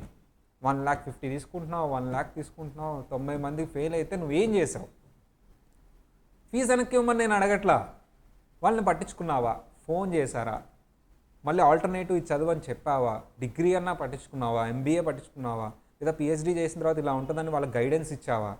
లేదా ఆల్టర్నేటివ్ కోర్స్ ఏసీసీఏ కానీ సిఎంఏఎస్ఏ కానీ పట్టించుకొని ఫ్రీ కోచింగ్ ఇచ్చావా? మళ్ళీ మన దగ్గర ఫ్రీ అమ్మ కోర్స్ కడితే. కాకపోతే we have a rule that చెప్తారు మేనేజ్మెంట్. సో ఫుల్ ఫీజు అయితే ఉండదు. సో ఇలాంటివన్నీ ఉన్నాయా? సో ఇలాంటివన్నీ ఉండాలి అని పెట్టింది టార్గెటే కాదు. సార్ మీరు పాస్ అయితే నాకు మంచిది, ఫెయిల్ అయినా సరే మిమ్మల్ని వదిలేయము. And we have also I'm regularly work. నేను హైదరాబాద్ వెళ్ళింది కూడా అంతే అమ్మ, జాబ్స్ మీద వర్క్ చేయాలని హైదరాబాద్ వెళ్ళాను. అండ్ వెళ్ళిన day 1 నుంచి ఇప్పటి వరకు జాబ్స్ మీద వర్క్ చేస్తున్నాను. Half day teaching, half day jobs మీద వర్క్. కార్పొరేట్స్, ఎంఎన్సీ అందరు హెచ్ఆర్స్తో టైఅప్ అవటం. మా దగ్గర ఈ స్టూడెంట్ ఉన్నారు, మీకు ఎలా కావాలో చెప్పండి, అలా ట్రైన్ చేసి ఇస్తాను. డిగ్రీ ఉంది, ట్రైన్ చేసి ఇస్తాను. అండ్ ఇక్కడికి వచ్చే ముందు రోజు కూడా 12 అవర్స్ ఆ వర్క్ మీద వర్క్ చేసి యూఎస్లో వాళ్ళతో మాట్లాడి ఎందుకు అంటే మా పిల్లలకి జాబ్ రావాలి అంతే, ఇక వేరేదైనా పాస్ అయినా ఫెయిల్ అయినా టార్గెట్ అకాడమీలో జాయిన్ అయ్యాడంటే జాబ్ ఇప్పించి పంపించాలి ఎట్లయినా. అట్లీస్ట్ జాబ్ సపోర్ట్ ఇవ్వాలి, గైడెన్స్ ఇవ్వాలి. జాబ్ తర్వాత సంగతి ఇట్లా చేసుకోనా, ఇట్లా చేసుకో బాగుంటుంది, లేదా ఇక్కడికి రా ఇంటర్వ్యూ షెడ్యూల్ ఉంది నేను పంపిస్తాను, ఇట్లా రా, ఈ బస్ ఎక్కరా, ఈ ట్రైన్ ఎక్కరా, ఇంటర్వ్యూలో అడుగుతాయి చెప్పు, ఇదైనా ఇచ్చేయాలి కదా. సో ఇదే అమ్మా ఓవరాల్. మీరు కూడా ఎడ్యుకేట్ అవ్వాలి. యువర్ డిమాండ్ అది, మీరు అడగాలి. నేను జాయిన్ అయ్యాను, పాస్ అయ్యాను, ఫెయిల్ అయ్యాను, వదిలేస్తావు అట్లా ఏంటి, మా తర్వాత మా పరిస్థితులు ఏంటి అని అడగాలి మీరు. యూతే పవర్ అమ్మా రేపు ఊరికే వెళ్ళిపోవటం కాదు. రేపు పొద్దున మీరు ఇప్పుడు వద్దులే పాలిటిక్స్ గురించి, తర్వాత కూడా మీరు అలర్ట్గా ఉండండి. Because your future your life, మాది అయిపోయింది. సో మేము అంతా సెటిల్ అయిపోయి మాకు ఉన్నా లేకపోయినా నడిచిపోద్ది. మాకు ఇన్స్టిట్యూట్ ఉన్నా నడిచిద్ది, లేకపోయినా నడిచింది. మీకు కదా జాబులు కావాలి. సో మాకేంటంటే ఏవో ట్రబుల్ వస్తూ ఉంటాయి, అయిపోతూ ఉంటాయి. మీరు అలర్ట్గా ఉండాలి, మీరు నాలెడ్జ్ క్రియేట్ చేసుకోవాలి, మీరు బాగుండాలి. సో అది అక్కడ చూసి మేము తట్టుకోలేక ఆ పిల్లలందరిని అలా వదిలేశారనమాట. 10 మంది పాస్ అయితే మిగతా 90 మందిని అలా వదిలేశారు అంతే. వాడిని పిలిచి మోటివేట్ చేయటం కానీ, నాన్న చదువుకోకపోతే పోయిందిలే, కామన్ ఇది ప్రొఫెషనల్ కోర్సుల్లో ఫెయిల్ అనేది, మళ్ళీ చదువుకుంటే పాస్ అయిపోతావు, ట్రై చేయి ఒక 5 సార్లు కూడా కాలేదా ఇంకొకటి ఉంది చూడు, అది చదువుకో, అది కూడా కాలేదా ఇంకొకటి ఉంది, అది కూడా కాలేదా ఇదిగో ఇలా చేసుకో, జాబ్ తెప్పించుకో. Where is that guidance? రూపాయి ఖర్చు లేని పని, అది కూడా ఇవ్వట్లేదు. సో దట్స్ వై ఇది ఈజ్ దేర్ అమ్మా. మీరు పాస్ అవ్వండి, అక్కడ ఫోటోలు వేస్తాను, దెన్ అప్పుడైనా సరే వేరే వాళ్ళకి రియలైజేషన్ వస్తుంది పాస్ అవ్వచ్చు అని చెప్పేసి. సో అది మెయిన్, నాకు పాస్ అయ్యి చూపించండి. మీకు ది బెస్ట్ జాబ్ ఇప్పించే పూచి నాది, ది బెస్ట్ ప్యాకేజ్తో. కమ్యూనికేషన్ స్కిల్స్, సిఆర్టీ ట్రైనింగ్ నేను ఇప్పిస్తాను. అది కూడా నేను రూపాయి ఖర్చు పెట్టలేదమ్మా, అంతా ఫ్రీగానే ఉంది. మీకు ఇలా చేయాలని చెప్పట్లేదు ఎవరంతే, ఫ్రీ. ₹1 కూడా ఖర్చు పెట్టట్లా, అంతా ఫ్రీగానే ఉంది. ఫ్రీగా చెప్తున్నారు అంతా. కాకపోతే ఇది చూడాలి, దీని తర్వాత ఇది చూడాలని లేదంతే. ఫోకస్ ఈ 2 months బాగా ఫోకస్ చేయండి. సో ఇక్కడ నుంచి నా షెడ్యూల్ ఎలా ఉంటుందంటే, ఇప్పుడు 1.5 hour, మళ్ళీ 1.5 hour ఉంది కదా, కొంచెం ఒక 2-3 days అయిన తర్వాత, ప్రాబ్లమ్స్ స్టార్ట్ అయిన తర్వాత 1.5 3 classes ఉంటాయి. మ్యాక్స్ టు మ్యాక్స్ 15 daysలో కొంతవరకు కంప్లీట్ చేసుకోవడానికి ట్రై చేస్తాను. Then I take a break and I need to complete the auditing there. అది కంప్లీట్ చేసుకుని మళ్ళీ వస్తాను, జిఎస్టీ అండ్ ఇది పార్లర్గా స్టార్ట్ చేస్తాను. This is a programme here. And no doubt అమ్మా, జీటీ మాత్రం కాన్ఫిడెంట్గా చెప్తున్నాను నేను. నువ్వు కానీ సీరియస్గా క్లాసు నీట్, వాళ్ళు ఓన్లీ క్లాసెసే ఉన్నారు. మీరు నేను ఇన్ని చెప్తున్నా, మీరు నార్మల్గా ఆలోచించండి అమ్మ. ఏదైనా స్టూడెంట్ 2 monthsలో పాస్ అయ్యాడంటే ఎట్లా పాస్ అవుతాడమ్మా? రివిజన్ ఎగ్జామ్స్ 1.5 month క్లాసెస్ సీరియస్గా విన్నారు వాళ్ళు. ఆ మిగతా ½ month వాళ్ళు చదివారు, చదవట్లేదని నేను అనట్లేదు. ఆ ఉన్న క్లాసెస్ని ఒకసారి రివైజ్ చేశారు, పాస్. నువ్వు సీరియస్గా క్లాస్లో కూర్చుని క్లాస్ విను చాలు. క్లాస్ కూడా నీకు బోర్ కొట్టేలా అయితే ఉండదు, చక్కగా ఉంటుంది. రియలిస్టిక్ ఎగ్జాంపుల్స్ చక్కగా ఉంటాయి, ప్రతి ఫ్యాకల్టీ చక్కగా చెప్తారు. ఒక్కో ఫ్యాకల్టీది ఒక్కో స్టైల్ కాబట్టి అది వేరే విషయం. నువ్వు సీరియస్గా విందు.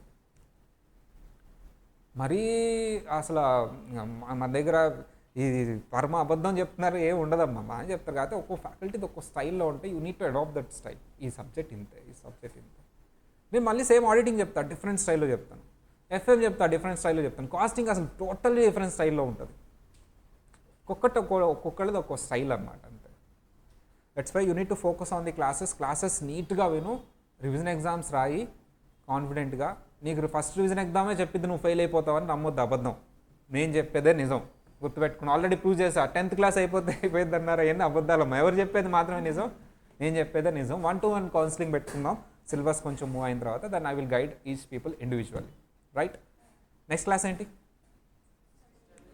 Study hour. చదవండి, ఓపెన్. చిన్న బ్రేక్ తీసుకొని స్టడీ అవర్ చేసుకుండమ్మా, మంచి పిల్లలు కదా. నాకు వేరే క్లాస్ ఉంది, హైదరాబాద్ వాళ్ళతో మాట్లాడితే వాళ్ళు పంపించలా నన్ను, వెళ్తానికి వీల్లేదు, అది ఇది అని గొడవ చేస్తారనమాట. లేదు మా గుంటూరు పిల్లల్ని నేను మిస్ అవుతున్నా, ఐ నీడ్ టు గో అని వచ్చాను. అండ్ వాళ్ళతో ఒకసారి క్లాస్ మాట్లాడతాను. వస్తారమ్మా, రవితేజ సార్ వస్తారు 2 daysలో. అసలు రవితేజ సార్ మా ఫ్రెండే. అండ్ ఇప్పుడు పరిచయం కాదు, అది 10 years బ్యాక్ మెట్, ఒంగోలులో meet. I'm auditor to that company and met Ravi Teja sir. Identified the skill, మంచి టాలెంట్ స్కిల్ ఉందని చెప్పేసి అయినా అప్పటి నుంచి ట్రావెల్ అవుతూ వచ్చాను. సో ఒంగోలులో మేము చెప్పాము మా బ్యాచ్ జస్ట్ పిల్లలకి అప్పుడు అక్కడ ఖాళీగా ఉంటుంది ఎందుకని జాబ్ చేస్తూ మా సాయంత్రం ఖాళీ ఉన్నప్పుడు పిల్లలందరినీ గ్యాదర్ చేసి క్లాసులు చెప్పేవాళ్ళం మేము సారుని ఊరికే ఫ్రీగా. సో ఎలా పాస్ చదువుకోవాలి ఎఫ్ఎం కాస్టింగ్ అని చెప్పేవాళ్ళు సరదాగా ఊరికే. నేను ఎందుకంటే సరదాగా కూడా కాదు, నాకు ఒక సెల్ఫిష్నెస్ ఏంటంటే టీచింగ్ టచ్ పోతుందేమో అని చెప్పేసి. మా క్లాస్ చెప్పడం ఈజీ, వినేవాడి దగ్గర కష్టం. కూర్చోబెట్టేవాళ్ళని తలుపులేసి. అక్కడ ఇంకా విచిత్రం ఏంటంటే ఆ కంపెనీలో పనిచేసే స్టాఫ్ ఉంటారు కదా, వాళ్ళని కూర్చోబెట్టి చెప్పేవాడిని. బాబు మేము సిఏ కాదు నాన్న, మాకెందుకు డీటీ అంటే కొంచెం డీటీ నీకు కావాలని కూర్చోబెట్టి చెప్పేవాడిని. వినేవాళ్ళు, బాగా వినేవాళ్ళు. మళ్ళీ మెసేజ్ వచ్చింది సార్ యా ఎండ్ చేయొచ్చా నేను?